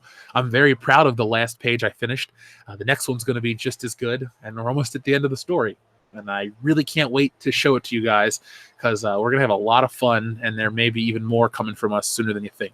But Shroomy Carden, just go to Indiegogo, and I think you just go to update contact information. I will give you guys plenty of time before I close the thing to change the contact information, and I will make sure I make plenty of announcements that even if you were to miss the cutoff date of changing your address, I will make announcements to let you to get in contact with you guys. Do not worry.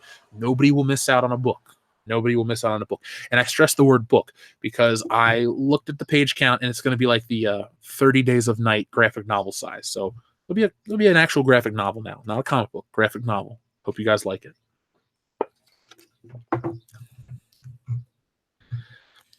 Secret Rebel says Endgame was trash. You know, I like it less and less the more I watch it, but I don't hate it. I got to watch it again, but it's a solid, it was an 8. It might be a 7.5 in my mind right now. I just got to rewatch it. I don't want to keep thinking about it because I might get mad and bump it down out of anger. That's all I can say. Perth Comics, I'd have loved to film Drinking with Cecil. Cecil was so nice, but couldn't film him. Sleepy asks, ever read Spider-Girl comics by Tom DeFalco? Personally, one of my favorite comics. Yes, Sleepy, I have. So her name is Mayday Parker. And so for those out there, the universe is a little different. It's a multiverse or an alternate reality where Spider-Man had lost his leg in a battle with the Green Goblin and stopped being Spider-Man, and his daughter has taken over the character. I think Ron Frenz and Sal Buscema were the artists, and Tom DeFalco wrote the book. Hold on. I got my Spider-Man book next to me. Let me pull this out. The advantage of living in a library. Ugh. There we go. Okay. So I'm going to make a video about this later on. Not Spider-Man or Spider-Girl, but the Spider-Man book I own. So where are we at? Alternate realities of Spider-Man. Relaunch. Where's the Spider-Girl stuff at? Here we go. Yeah. So, yeah. Spider-Girl lives in an alternate timeline, a future that might have been. In her reality, Peter and Mary Jane are still married, still living happily ever after. But their baby, named May, survived. During this final battle with Spider-Man, the original Green Goblin was killed, and Peter lost his right leg. So Spider-Man retired from crime fighting, and Peter eventually got a job as a forensic scientist for the NYPD. His family moved back into Aunt May's house in Forest Hills. May grew up without learning that her dad was once the friendly neighborhood web slinger. Then one day, May discovered she had inherited some of his very special powers. And yeah, that looks like Sal Buscema artwork. See, I guess now that's an alternate timeline I'm okay with, a female version of whatever. Like, I don't have any problems with the Spider-Women or the Spider-Girl characters or anything like that. I don't have any problems with female superheroes whatsoever, but I don't like when you bastardize the namesake. Like, alternate reality where he's hung it up. You know, she can't emasculate Spider-Man and do all this shit. No, she just she does her own thing. She exists in her own reality. And it's been a while. I know I have some of the issues, but I'm up on the character, Sleepy. Thank you very much. The Pwee. Good morning, Jeff. Good morning, the Pwee. I'm glad you're here. I'm glad everyone's here. But press 1 if you're enjoying Good Morning Pop Culture. I'm having a fun time this morning. I thought, we'll do it from 8 to 10 or whatever. I'm just like, when it ends, it ends. Fuck it. It's great. Let's see. I haven't had a chance to check out Batman vs. Ninja Turtles yet. Morgrog Skull Rocka. Not yet. I will, though. I will. I got the comic. Fun trivia. Batman 89 VHS was the first movie to come out on VHS the same year as its theatrical release. I think I knew that, but I'm going to say you taught me something anyway, just to be safe. I don't want to take credit. Yeah, because the movie came out in June, and I think it was out in time for Christmas 89, which, again, that's another first that brought us into the modern era of the way we consume the movie, See it in theaters, enjoy it over the summer, own it that Christmas, boom, it's yours. And I got a copy of that on VHS. I got my original, and I also got the copy from Salvador, and I love it.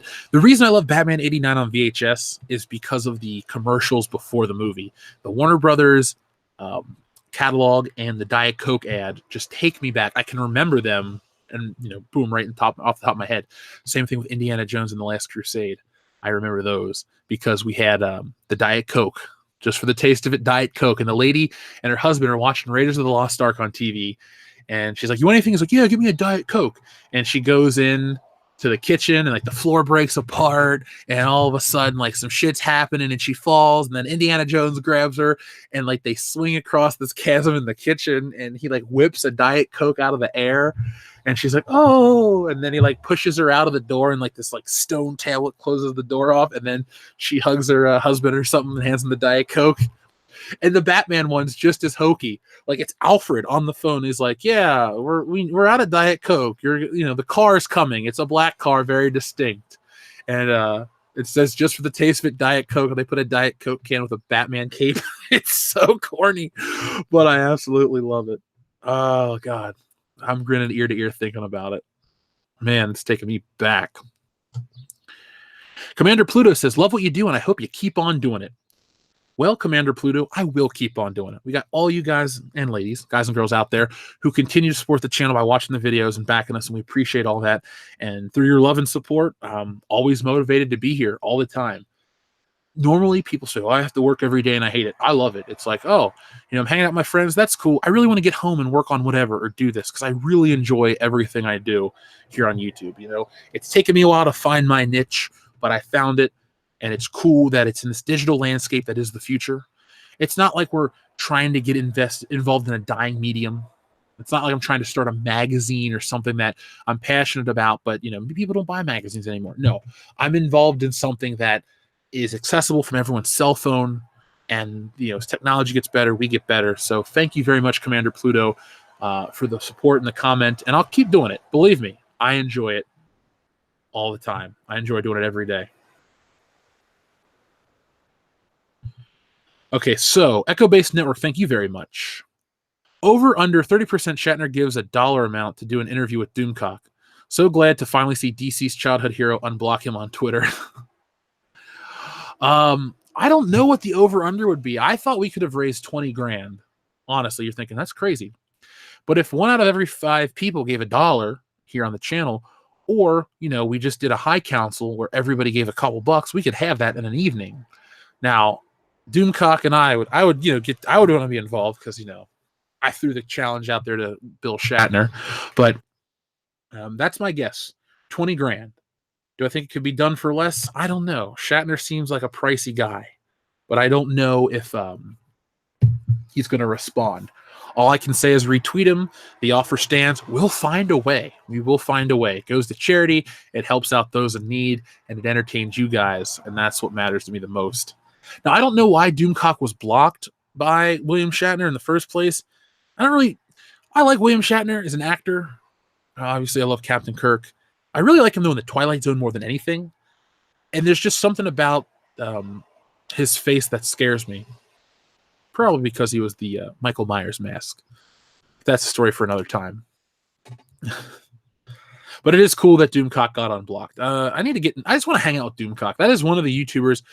Gary and Doomcock are number 1 and 2 on my list of guys. Well, actually, just both 1. They're just 2 guys I want to hang out with and meet. Like, I've met you, Echo-Based Network. You're awesome. You came to our meet and greet. That was a lot of fun. I've met quite a few people out there that are listening right now.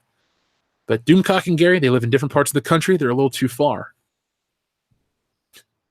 Infinite Wander says, "I'm still waiting for the Death Battle. For Death Battle to do the Tick versus the Crimson Chin. The Ham. Oh, dear God, the Ham." I would love to see the Crimson Chin versus the Tick. For those out there, the Crimson Chin was a fake superhero from Cincinnati on the Fairly Odd Parents, and he was awesome. And he was a red tick, essentially, and I would love to see that happen. Dean Hopesawful says, "Think Penguin being a chick in the Batman is true?" I hope not. Again, it all boils down to staying true to the source material. If you want to do a female villain in the Batman film, cool. Everybody loves Catwoman. Talia al Ghul was fine. You could have... why am I drawing a blank on Poison Ivy? Because she hasn't been done right in a film for 22 years. And I know the film's supposed to take place in the 90s, but we live in 2019. Visual effects are at an all-time high. Imagine, I would like a Batman film to bring back the death traps. And you're thinking, well, death traps were the 60s. Not necessarily just the 60s show. Batman has always faced death traps, no matter what decade. Hell, in the Arkham games, you face death traps from the Riddler and was it Professor Pig? There's all kinds of things, death trap wise, that Batman faces. And I would love to see Matt Reeves' Batman. Yes, be a detective film. Yes, be noir. Yes, be scary at times, very Hitchcockian. But at the same time, the world of Batman has so many different elements. I mean, for God's sakes, his cave has a giant penny and a Tyrannosaurus Rex in it. So we live in an era where that, a character realm, that's what he lives in. That's the world he lives in.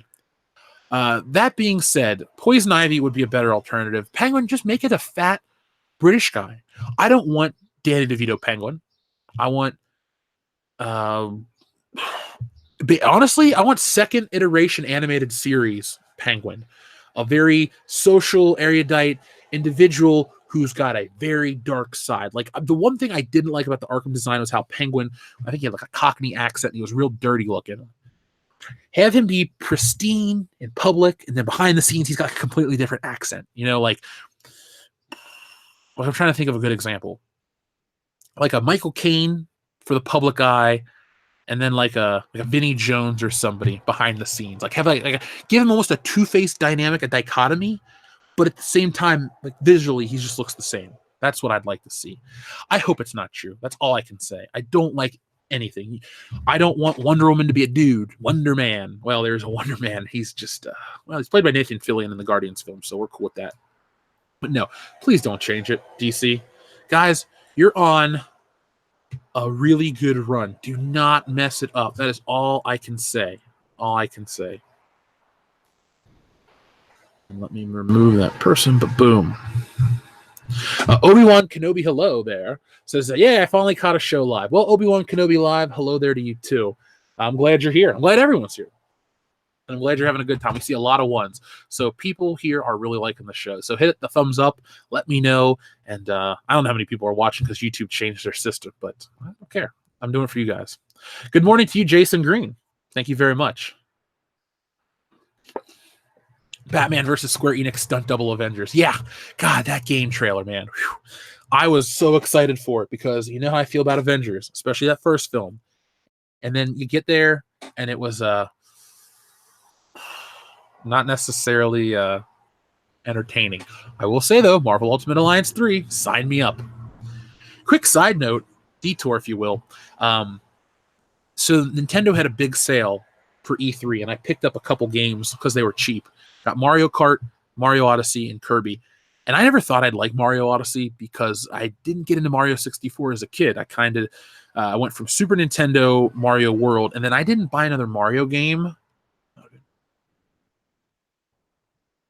Oh, God, until the Switch. Because I didn't buy any of the three. No, I take it back. I had Mario Galaxy, but I had to sell it because somebody stole my identity in college, and I desperately needed money. So I never even finished that game. But, this new one, man, it is amazing. It is great and bad at the same time because I have to turn it off or I'll sit and want to play it for hours. It's so well made. I don't even care that the Switch isn't that powerful. It looks great. It is the best looking Mario game. It's so fun. I love the hat dynamic. I just enjoy having a good time and not being bogged down by, ray tracing and 4K rendering and this many 120 hertz refresh rate. Look, I like technology. I like having a fucking beast of a machine. I got the PS4 when it was first out. Okay, it was the most powerful at the time. And, I was all into that shit.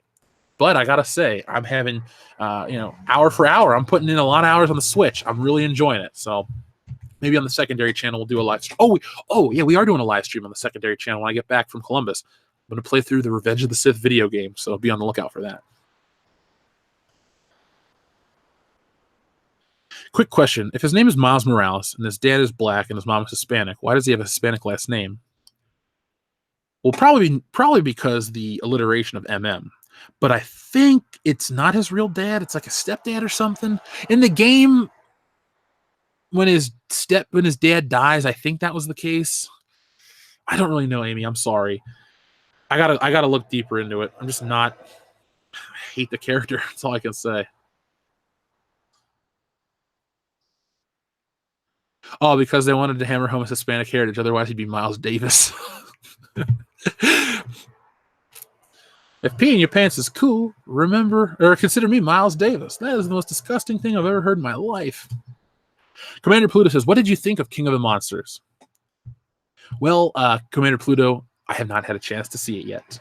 This past weekend, so my mom had to take a new job, kind of a shitty job, but she's off every other weekend. So when she's off, I try to spend some time with her. And this weekend would have been my first time to see Godzilla, but I ended up going with her to, where did we go?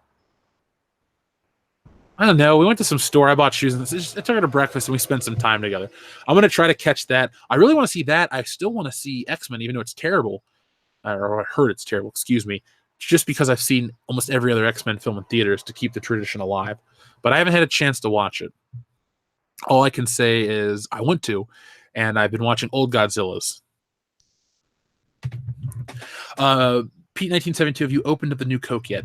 I'm going to open it up. Here's how the new Coke goes. So, folks, Stranger Things Season 3 comes out in July. They have a special edition new Coke gift set, and I bought it. It's here at my house. I'm going to drink the new Coke when Stranger Things 3 or Season 3 comes out. Maybe I'm going to drink it when they drink it on the show type of thing. I don't know exactly how I'm going to do it, but in July, and I'll do a video. I'm going to film myself drinking new Coke just to test it out. Because I tried Crystal Pepsi, I got to try all these things, and I figured new Coke, what the hell? It's something that you guys would like to hear about.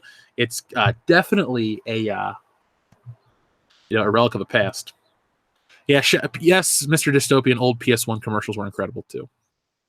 Dietrich Garbo, thank you very much. L that and add Looney Tunes ad on the Batman VHS. Yep, that was the Warner Brothers ad because it was Daffy Duck and Bugs Bunny, and he'd be like, "You can get your Warner Brothers ball caps, your Warner Brothers neckties," and it would like a hand would come in and paint on the necktie, and it says, "Call this number." And it was like a 1-900 number, so they wanted to charge you to order a catalog to buy shit. It was kind of a messed up ad if you think about it, but but yeah, Dietrich, I remember that like it was yesterday. God, I have a VHS player. Well. Let me just rectify that. Growing up, we didn't call it our VHS player. We called it a VCR. And we called them tapes. I don't know why I'm getting into the whole thing. I have it on tape. I have a VCR. I should hook it up and watch it, or I'll see if it's on YouTube. I'll do that. That's easier. I got Batman on Blu-ray. I can just pop that shit in. It looks good.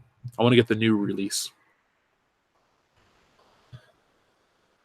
Girthy Gamer SD, thank you very much. Where'd you go? Proof the 80s were better. We're nostalgic for commercials. Well, Girthy Gamer SD, I am nostalgic for commercials from both the 80s and the 90s. I loved the old Nickelodeon commercials, the bumpers. There's just something so weird. And do you guys remember, if you're of age, and how in the 90s they would show like old stock footage, like of a housewife cooking in a kitchen or like some production plant, and they'd put like new music and shit over it, and then they'd like advertise a product over that. There's just this weird and then there were commercials where people they were kind of dark. Like, was it Yoshi Cookie where it referenced Monty Python's Mr. Creosote? Like, yeah, Yoshi. I think it was Yoshi Cookie. The guy's eating, and then he explodes. I remember that commercial as a kid being freaked out. Didn't know what it was for, but man, yes, the commercials of the bygone era were better. Super Bowl had some good commercials this year, but overall commercials are just kind of meh. I don't even watch. It's like modern TV. It's not worth my time. I like to watch old commercials on YouTube because they're entertaining, and that's why I wanted to get into advertising at one point. I actually did. I studied it in college because I liked commercials. I like the idea of selling a product in a creative way. And now it's just the most basic. It's like, well, we're going to sell it by making the actors look like the people that buy the product. Okay, well, I'm sure that works, but a little bit of creativity here and there are a lot of fun. Like, you remember the Taco Bell dog? Or, I'll give it to this. The KFC ads with the different actors playing the Colonel, those are cool. Those are well done. That Walmart ad with all the movie cars, that is another well done commercial.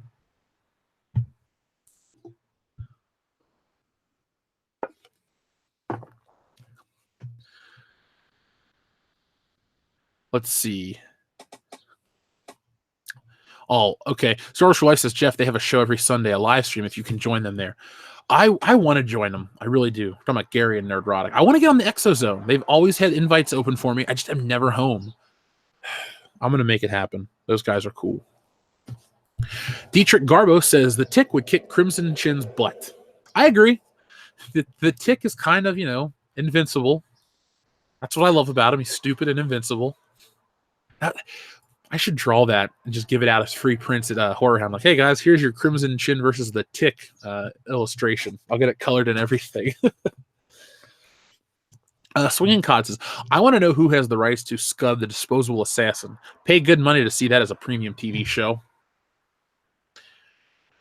Would you really pay to see it as a TV show, or do you think it would work better as like a bizarre animated short between another show? Like, do you guys remember Liquid Television on MTV? Hey, Eon Flux, Beavis and Butthead was on there for a short time. All kinds of weird cartoons. That would be kind of cool. Now, is Scud the Disposable Assassin a Doug TenNapel creation? I follow Doug on social media. Doug's a good guy. I bought his book. He bought mine. There's a lot of there's respect, but I don't know everything about him. Like, I don't follow everything he's ever done, so I don't know if he's done that. But I know Scud the Disposable Assassin. That'd be fun. We're in a weird era, in a good era, where comic books and superheroes are still hot, and they're trying different things with them. Okay, this is a little bit of a teaser for my next video. So Jessica Jones came out, and no one knew, and no one cared. It wasn't necessarily a big shocker that Jessica Jones season 3 is getting rave reviews, but no one's talking about it publicly. I personally tried to watch it, and I got a couple minutes in, and I was like, this is the same old shit. I really don't need to see Jessica Jones' shitty personality. So I turned it off, and I probably won't go back to it, to be honest. Season 2 was a chore to get through. And I don't want to sit and complain for hours. That's all I can say. But it was pretty shitty. But Swinging Cod, I'm with you about Scud the Disposable Assassin. I'm also mad at you for making us watch Mother, but whatever. You're a patron. You requested it. We made it happen. If you got other requests, let us know. We got a couple things we're working on. Just be patient. But we make it happen always. And by the way, if you're the top tier patron, your shirts were shipped a while ago. I've had a couple messages from people saying they got their shirts. So as soon as you get yours, just tag me on social media. They'll be there any day. And like I said, I got a message last week. Some of you are in Australia and different parts of the world. A couple people are international. So I guess it's going to take a little longer, but some of you have them, and some of you should have them in any day now. So thank you. That's all I can say. Rhino4563 says, Shatner blocked Doomcock over Jason Isaac comments from Discovery Season 1. Oh, Jeff, we raised $1,000 in 56 minutes. 20K would be easy. Been tweeting Shatner all day. Need this interview. Guys, if you can get him to agree, I will stop everything I'm doing to start the fundraising. We'll make it happen, and we'll get him. If he'll agree, I'll do whatever it takes to get him here on the channel for the interview.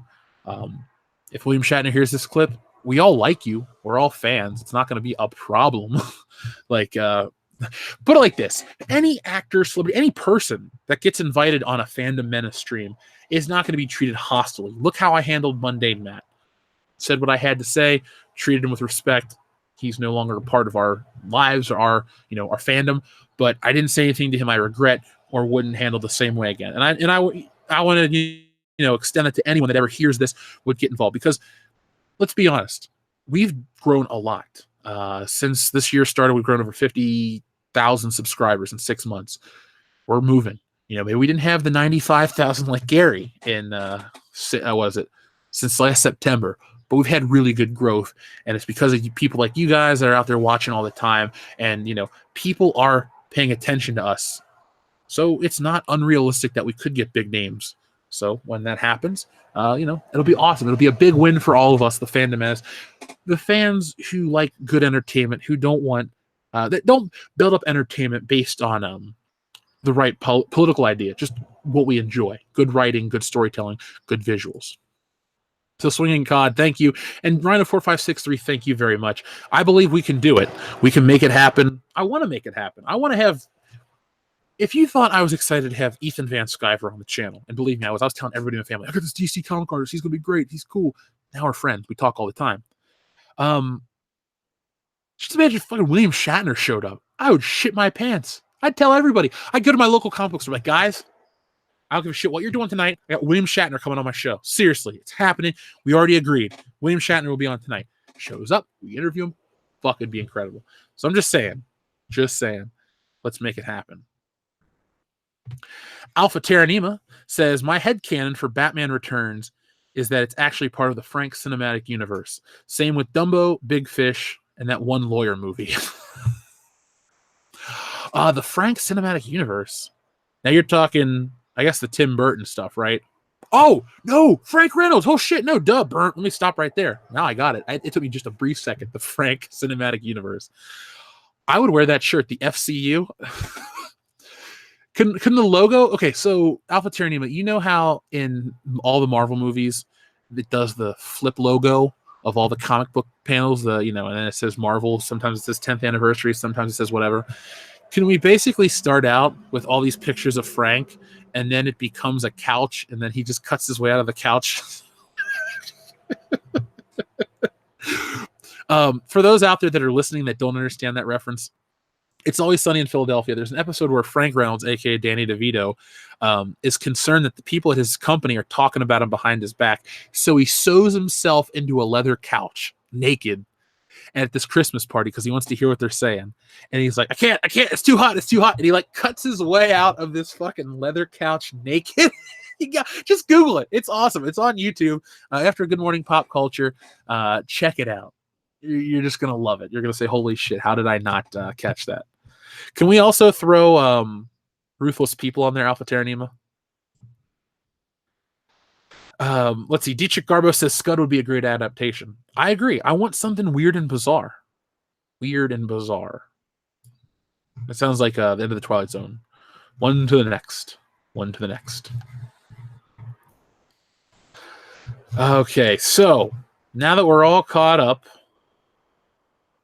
Hold on, wait. Geek Talk Society says 1K subs imminent. Would love to have you on as a guest. Message me. You know how to contact me either over Instagram or Twitter or something, so I can have it in writing, so I can look at it, and I will let you know what dates I have available, and we'll try to make that. We'll make it happen. I can make it for other people. I can make it for you too. That's all I can say. Well, Grand Inquisitor, we started out talking about Captain Marvel winning a major award, sarcasm, MTV Movie Award for Best Action Fight. And now we're going to finally get to what I wanted to talk about right now. So, Spider-Man 4. Now, there was this image tweeted out from Alex Ross that said hashtag Spider-Man 4, a painting he did from the Tobey Maguire films. Then, this cryptic image of a number 4 in webbing popped up, and I thought, it's happening. They're doing something with a multiverse and Spider-Man. And I was so excited. I thought about it for minutes until I saw CB Sobalski tweet that it was actually just a countdown, and then the number 3 came out. And it got me thinking, though. This actually had traction online. It was trending. Spider-Man 4. The idea of adapting it into a comic. The fact that enough people have talked about this, let me know at least, that Spider-Man, the Sam Raimi trilogy, still holds a very special place in people's hearts. Now, is it going to happen? No. Would I love it to happen? Yes, I would. If I could go back and change one thing in cinematic history, and it probably would be like this would be the one thing, it would be to include a Tobey Maguire Spider-Man in the first Avengers, and that's how you cross it over. Like, we never know, we're told this, we're told all these crazy things, but that is the crossover. Imagine at the 0 hour and the Avengers are getting beat, you hear that, woo, and he comes and he swings in, they're like, who's this guy, blah, blah, blah. They just fight, everyone already's bought into the character, and then we move forward. Everything else is the same. That's my that's the alternate reality I would like to live in. But we don't. Spider-Man 3 ended on a down note. It was a shit. It's 50%. There's some great moments. There's some terrible moments. And yes, the dancing is stupid. But the fact that this got trending, people were talking, people wanted it, people were making memes about it, it gives me hope that one day we'll see either a Spider-Man 4 adaptation, at least in a comic book form, or what I'd really like, but it would cost money for Sony, and I don't think they'll ever do it, is there is all kinds of unfinished footage and alternate takes of Spider-Man 3. I would, honestly, if they were to put it out, like I rebought the Spider-Man collection for the director's cut of Spider-Man 3, but if they were to put in the time, like they did with the Donner cut, I would drop money to get the alternate cut of Spider-Man 3 that has different takes, different scenes, the final swing, all this other stuff. Like just put it out there, make it happen. That'd be a fun alternative. Hell, if Disney really wanted to, well, no, they can't. That's a Sony flick. Never mind. You can't put it on Disney Plus. Fuck Disney Plus. But make it happen. I would really love for that to happen. At the very least, I'm a toy collector. You guys all know I love to collect my merchandise. Give us a high-end modern Spider-Man figure based on Tobey Maguire's costume from Part 2. I would love that. There's this thing called a Mafex Spider-Man. It was $100. Let me show you guys an image of it, because I think that would be pretty cool. So give me one quick second. So let's see. Mafex Spider-Man. Now, I picked this up. It is awesome. Not was awesome, is awesome. It took me a whole calendar year to get this damn thing. But it showed up, and it's my favorite Spider-Man figure ever. Let's see. Open image in new tab. You can't get it anymore because it's sold out. It ain't coming back anytime soon. They'll probably have to do a reissue. Almost said re-edition. That makes no sense. So there we go. Let me show you guys in the chat, so you guys can check it out. So where are we at? It's been a minute since I've done these, but I like it. I'm having a great time. There you go. So this is Mafex Spider-Man. At the very least, I know we'll never get a Spider-Man 4 or a remaster. I'd love it. Can we at least get a Spider-Man figure of this quality and price based on the Tobey Maguire suit? We had great ones back in the day. Like, they were just the standard issued shit you'd buy at Toys R Us. They were great toys, but I would really love to get something like this. This would be, it'd be my dream. So, like people are saying in the chat, Raimi Spider-Man forever. I would love to make that happen. Yeah, Peter Allen Tobey was my favorite too. Don't care what people say. I think if people understood Spider-Man in the grand scheme of things, they would understand that Tobey Maguire's Spider-Man films, Sam Raimi's Spider-Man films, are accurate to the late 60s John Romita Stan Lee Face the Tiger, you just hit the jackpot era of the character. It's not Ditko. He's not in high school forever. He's in there for 28 issues, I figured out once. It's something along those lines. But, it was a fun time to be a Spider fan. He was the number one superhero in the world. Would I like to get back to that? Yeah. Do I think Tom Holland could do it? No, I really don't. He just doesn't have that type of charisma, and there's too many competing superheroes. With one good film, Batman can get right back to the top of the charts. That's all I can say.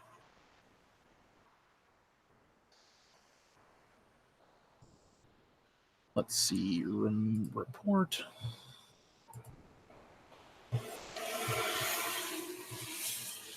There we go. Goodbye. I haven't seen the editor's cut of Spider-Man 3. I own it. I just haven't watched it yet. But that box set is sitting on my shelf, upside down actually, wrapped in plastic.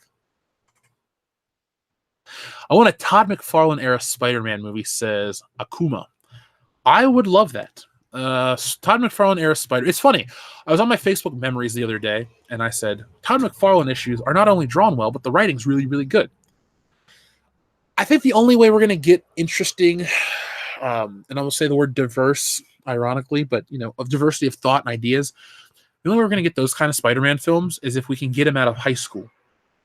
Trying to sell us PG-13, kid-friendly Deadpool isn't going to work. If you want a hero that everybody can get behind, you gotta understand Disney, Hollywood, Sony, people on the internet that think comic book movies are made for kids. We learned that 60% of the audience are dudes, mostly white, and they're older. It's like with wrestling. The average wrestling fan is like 38 or something. I looked into that the other day for a video research. Point is, these movies aren't made, and they seem to be made and marketed towards kids, but the kids aren't the only ones watching. Kids, people my age, I'm 30, we grew up with all the Marvel and DC stuff. A few years later, say you're born in 95, you're growing up with a lot of anime. You're growing up with Pokemon. Well, I had Pokemon as a kid. I was 9 when it came out. Well, no, I was 11. Sorry. You're growing up with Pokemon. You're growing up with Yu-Gi-Oh! You're growing up with all these Japanese-influenced things. Yes, Batman, Superman, Spider-Man are all part of Americana. They're there. They're in the periphery. You like them. Sometimes you hate them. But the point is, you're gonna see that to make these characters, you're gonna have to appeal to everybody. And Iron Man appeals to everybody, male, female, young, and old. Same thing with Captain America, Thor. They're all adults. They face real threats. Spider-Man doesn't face real threats, and I don't like that. Bro Paulo Creed, shout out to you. He says, even my kids who are 6 and 9 prefer the Raimi stuff. Granted, they know his stuff from watching Army of Darkness, but still, if children know the difference, I don't see how it's even a debate. Well, thank you, Bro Paulo Creed, first off, for introducing your kids to Army of Darkness, because that movie kicks ass. Secondly, you're getting them set on the right foot, the right path for superhero movies. That's all I can say. Ugh. Oh, I'm a popular guy. My phone keeps blowing up. Okay, apps. Yeah, the themes are more adult in comic books. Even back in the day, I would argue that a 16-year-old in 1962 was far more mature than a 16-year-old in 2019. As society has evolved and technology has advanced, many ways they've regressed. There's prolonged childhoods, people are less responsible. It's not that Aunt May needs to be 95 years old and Peter needs to be doing whatever to keep her alive, get her heart pills. But it actually helps when he's responsible for keeping the family together to some degree. Like, oh, I got a job for Mr. Stark and Mr. Stark and Mr. Stark. Well, Mr. Stark's dead, okay? Go get your ass a job, Peter. I hate how he's going to get an endowment from Stark Industries. Get him a job at the Daily Bugle. When you were 16 or whatever, maybe you didn't have a job. I did. Maybe you did too. But you weren't given an endowment from some multi-billion-dollar corporation. A billionaire didn't take you under his wing because he saw you on YouTube. Like, hey, Elon Musk, I know you deleted your Twitter, but if you want to throw a couple mil at me because you like what I do, I'm not going to say no. Same thing goes to Jeff Bezos. We share the same name, and the same thing goes to Jeff Bezos' wife. If you want a guy that has the same name you'll never forget, look me up. I live by an Amazon hub. We can make it work. But Spider-Man not having any real threats just pisses me off. And I would love to see, even another thing at the least, a Spider-Man 4 adaptation comic book. That would be a lot of fun. Fuck. Marvel, I'll draw it. Let's make it as fans, officially sanctioned Spider-Man 4 adaptation on Indiegogo. There we go, Marvel. Let's make it happen. I don't care if you dislike me or like me. You like money, and we could raise $1 million real quick. That's all I'm saying. So let's see. Another fucking bot. Thanks, YouTube. It's funny. YouTube wants to focus on protecting Brie Larson and the right thought processes, but you can't keep porn bots off my chat. Thank you. I don't care that you want to take 30%. Just provide me with a working environment that's suitable. That's all I can say. Army of Darkness is a level of filmmaking that Hitchcock would be proud of. Yeah, I agree. Hitchcock is, I would argue, the best director, and Army of Darkness is a fantastic film that everyone should watch. Cumberbatch Pepperpot, thank you very much. In Endgame, they went all out of their way to keep Spider-Man in high school, despite time advancing 5 years. They'll never age him. I know. They'll never age him. That pisses me off. I don't need him to be older because I'm older. At 20 years old, I still wanted an adult Spider-Man. Like, at least in the comics. Okay, when you make him too adult, I don't like him. Like, oh, he owns his own business. Thank you, neighborhood. Thank you. Like in the comics, they made him like basically like a lower end Tony Stark, and I did not like that. Just a guy struggling to make ends meet. To the Joe Quesadas of the world who think all Spider-Man needs to be an adult. Look, when I was a kid, he was already married, and I related to him. I didn't need him to be, I was 5 years old. I don't want to read about a 5-year-old. That's why I liked Power Rangers, because they were adults. Batman was a man. Oh, he has girlfriends, this and that and the other. I don't think kids want to be kids. They enjoy it. They're not as self-aware. But when they reach a certain age, they want to stay up. They want to know what the adults are doing. They want to be able to hang out with the older kids, the cool kids. And that is where you can make your money forever, because it's a part of human nature. It's part of a desire to be respected. So let's just stop making him a child. I get it. Look at Cumberbatch Pepperpot. I'm not even angry. Thank you for your message. I agree with you. They'll never age him, but they have to. It's just not going to work. We're going to get a series of adult superhero flicks making $1 billion. I don't think Spider-Man's going to make $1 billion. I really don't. I think it'll make some money, but I don't think it's going to be $1 billion picture. That's all I can say. Let's see. All right, Grand Inquisitor, there you go. His name is Peter Parker, not Peter Pan. Pro Apollo Creed, high five. McKeedy90 says, Spider-Man's best stories are all in his early 20s to me. Yeah, I'm not even going to argue with that. So he would be in his early 20s from about in our time, like, real time. 1969, 70. So basically from 1969 to 1990 something. Really, he's still in his 20s technically.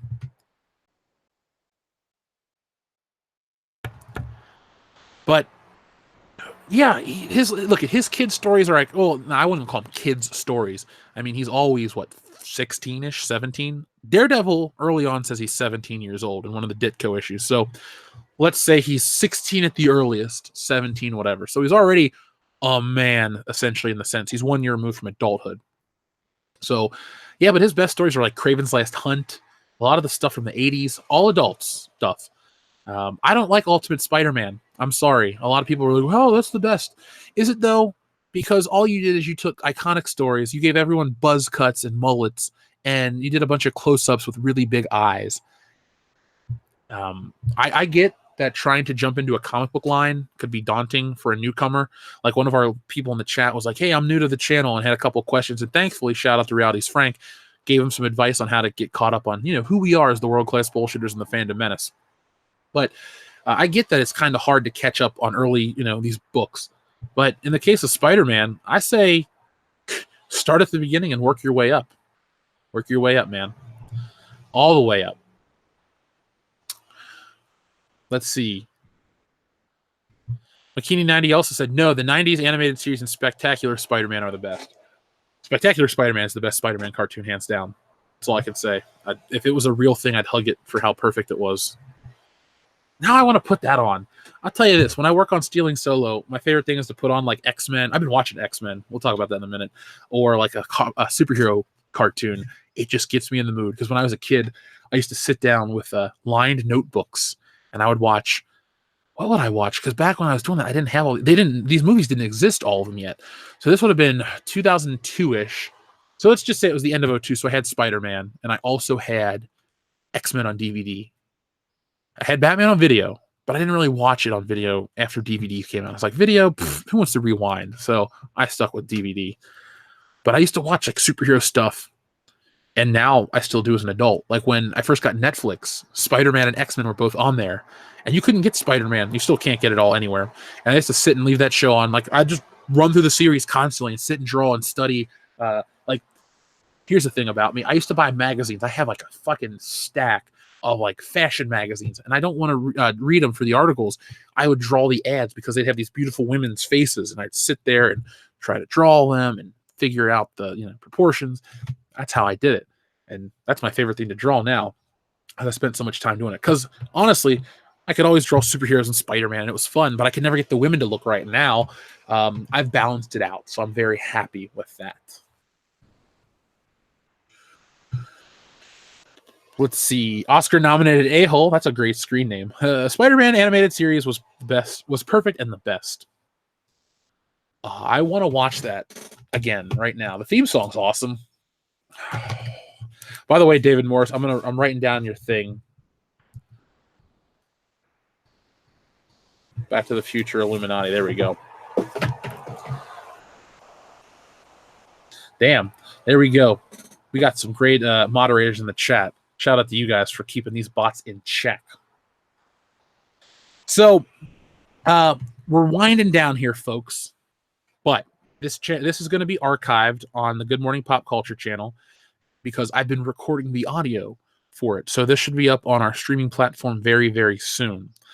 I want everyone to do me a favor and check out yesterday's video if you haven't, and do me an even bigger favor if you wouldn't mind, and share that video all over social media, because YouTube has made changes and it's kind of slowing us down a bit, but we're still putting out the same quality content. We still got the same listeners, and we just want to get more people in here all the time. So do me a favor and share that for me. Peter Allen says the Spider-Man game for N64 was definitely magic. Well, Peter Allen, I have a suggestion. If you have a chance, play it on PlayStation because it's better. It's the same game with full motion cutscenes, like not these little pictures and like screenshots. It's fully voiced. It's that and the new PS4 game are the two best Spider-Man games, hands down. They get the character, they get the world, they got tons of costumes. Almost in a way, the PS4 game is an like a not a remake, but like a reimagining of that Spider-Man. It's slightly different from the books, but it still respects it. It's great. Now, the one from the PS1 era may have a better roster. You fight Venom, Carnage, Rhino, Doc Ock, Mysterio, all kinds of stuff. But then you move forward to the new game, and it really is just as good. It's the best. Acid Blade 21, thank you very much. Good morning, Jeff. Was wondering if you had a chance yet to watch One Punch Man. In my opinion, it is the blueprint for how Marvel could be successful going forward. I will check it out one of these days. I haven't had a chance. At my local GameStop, they have a One Punch Man action figure, which I see all the time and I think about. I think One Punch Man might be on Funimation, which I have access to because I got the VRV streaming service. But I will watch it one of these days. See, now the problem with me and anime is, like, if I get into it, well, no, it's not even a problem, because anime, a lot of those shows, they're it. It's like one season, maybe it's 22 episodes, maybe it's 12. You watch it, it's a complete story, and it's over. You get into the American cartoons, like Avengers, Earth's Mightiest Heroes, and it was meant to be an ongoing series, and then it gets canceled because of, stupidity at Disney. That's all I'm saying. Yeah, the opinionated one, I was thinking that too about the YouTube changes. We'll see. Like I said, we'll have all the alternatives for you guys. And like I said, we're going to have a big announcement on Thursday about our Patreon alternative. And then in July, we'll have an even bigger announcement. So there we go. Billy Fighter 69 says, WCBS is the best anti-SJW Star Wars channel. You can call them out so perfectly. Well, thank you very much, Billy Fighter 69. The way you beat those people is by doing your research and remembering history. And I don't mean like, George Washington and that kind of stuff. I mean, for this new study that has come out from Mark H. White II, PhD, all you need to do is look back to Dr. Morton Bay and his bullshit about, they're half Russian bots, this, that, and the other. And you see how disingenuous and how worthless and useless these studies are. Like, at the end of the day, The Last Jedi is a dumpster fire of a film. And the stuff that followed, the way the fans were treated, the garbage writing, the sycophantic Disney kiss-ups, is what damaged the Star Wars brand. Like, you can get over a bad movie, but you've never been called a man-baby by a director, talking about your droopy butts, this, that, and the other. Like, just shut up. Like, that's all I can say is just shut up, Hollywood.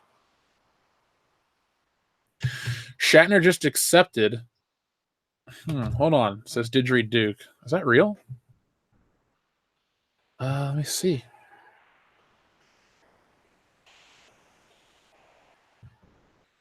Let's see.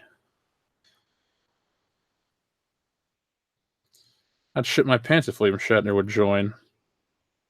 I'm trying to see where the tweet is. Hold on, I don't want to give you guys dead air. The Jacobite. Sorry. I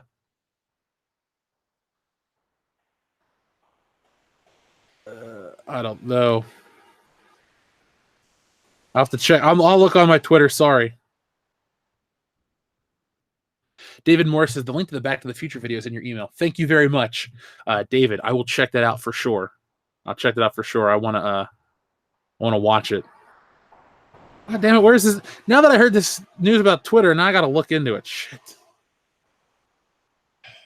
I'll look when I get off air. I promise. I'll look when I get off air, and we'll make it happen.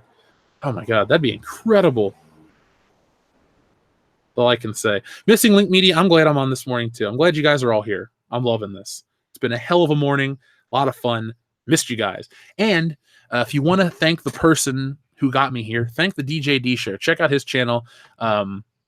Give us subscribe and tell him that there was a Good Morning Pop Culture thanks to him, and that we're back enjoying this. Let's see. Did I catch the new SVP at Lucasfilm? Yes, Damien. That's actually the first piece of news I saw this morning. So I sleep next to my phone, and when I wake up, I check Facebook and news stuff to make for the channel, and that was what I saw. I looked into it. I don't know necessarily. It might. Okay, I do need to finish out our Star Wars Trilogy Bullshit Edition, which I want to get done soon. I also want to film P.O. Box stuff, and I bought a new tripod, so I just really want to make that. I love doing those. Only thing that sucks about the P.O. Box videos, the rendering is a bitch and a half, but whatever. Who cares? It's part of the process. But I'll read more into that. Our next video, I'm gonna get that done for tomorrow. It's very important, topical. It involves Men in Black International, X-Men, and really it talks about how the people in charge in Hollywood don't take into account that the social media buzz for a film isn't necessarily reflective of basically social media research shouldn't have too much money put behind it in terms of box office. Sometimes the old ways work best with market research, test screenings, and all that stuff. Yes, folks, listen to Realities Frank. Flick the bean button. We have 500 plus people watching with only 367 likes. Let's get a like for everyone here. Simple request from a giant man. Echo Base Network, thank you very, very much.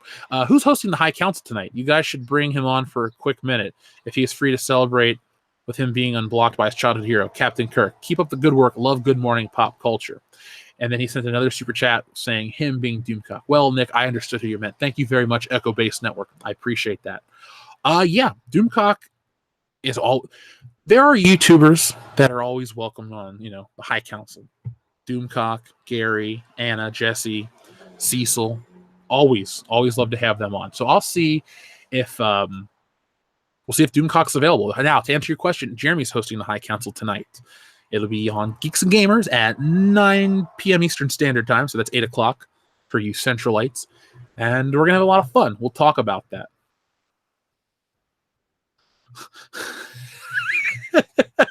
Bro Paulo Creed, thank you very much for your message. I don't want to read it on air to embarrass you, but I appreciate the strong will that you have to listen to everything we're talking about. So get Shatner to subscribe on the High Council. Oh, if William Shatner agreed and says, whatever, we're going to make an event out of it. It's big. We're going to use all the channels in the Fandom Menace to announce it. We're going to have it here on World Class Bullshitters, and we're going to talk about it'll be awesome. It'll be the biggest event we've ever had. Where else can you go? You got the fucking captain of the Enterprise. Well, who knows? Sky's the limit. Space is the place. That's a Macho Man Randy Savage reference. That's all I can say. So I think we're going to help Bro Paulo Creed out, and we're going to close the stream because I want to get back to work. I want to work on tomorrow's video. I want to try to get some of the Sam Hamm first draft Batman script read, and I want to watch this Batman Illuminati video. Damaj and I, good morning to you, my friend. Shout out to you, too. Oh man, so yes, Fandom Menace assemble tonight on Geeks and Gamers. Like I said, 9 p.m. Eastern Standard Time. This live stream is going to be put to private because it does affect the algorithm. I'm sorry, but we're the subscriber count's going through the roof. We're up 1,300 in a week, which is awesome. Like, we've never slowed down. If we're not getting 50 million views in a month, we're getting tons of subscribers and tons of new patrons and stuff like that. So thank you to everybody who believes in us, believes in what we do, what we represent. We're always going to be here for you guys. So thank you very much. Brimstone 410 gave $2. So thank you very much. That's all I can say is thank you very much. There's no message. Cesaria Japan, I'm sorry you're late to the party, but today was an impromptu episode. You never know when they're going to pop up. Tuesdays are decent days for a surprise episode. Maybe a Friday. Who knows? All I can say is thank the DJD show for making it happen. Grand Inquisitor, thank you very much for joining our moderation team. You're a trusted member of this community, and I appreciate you. And folks, I'm going to end the show like I end all my videos because I believe it.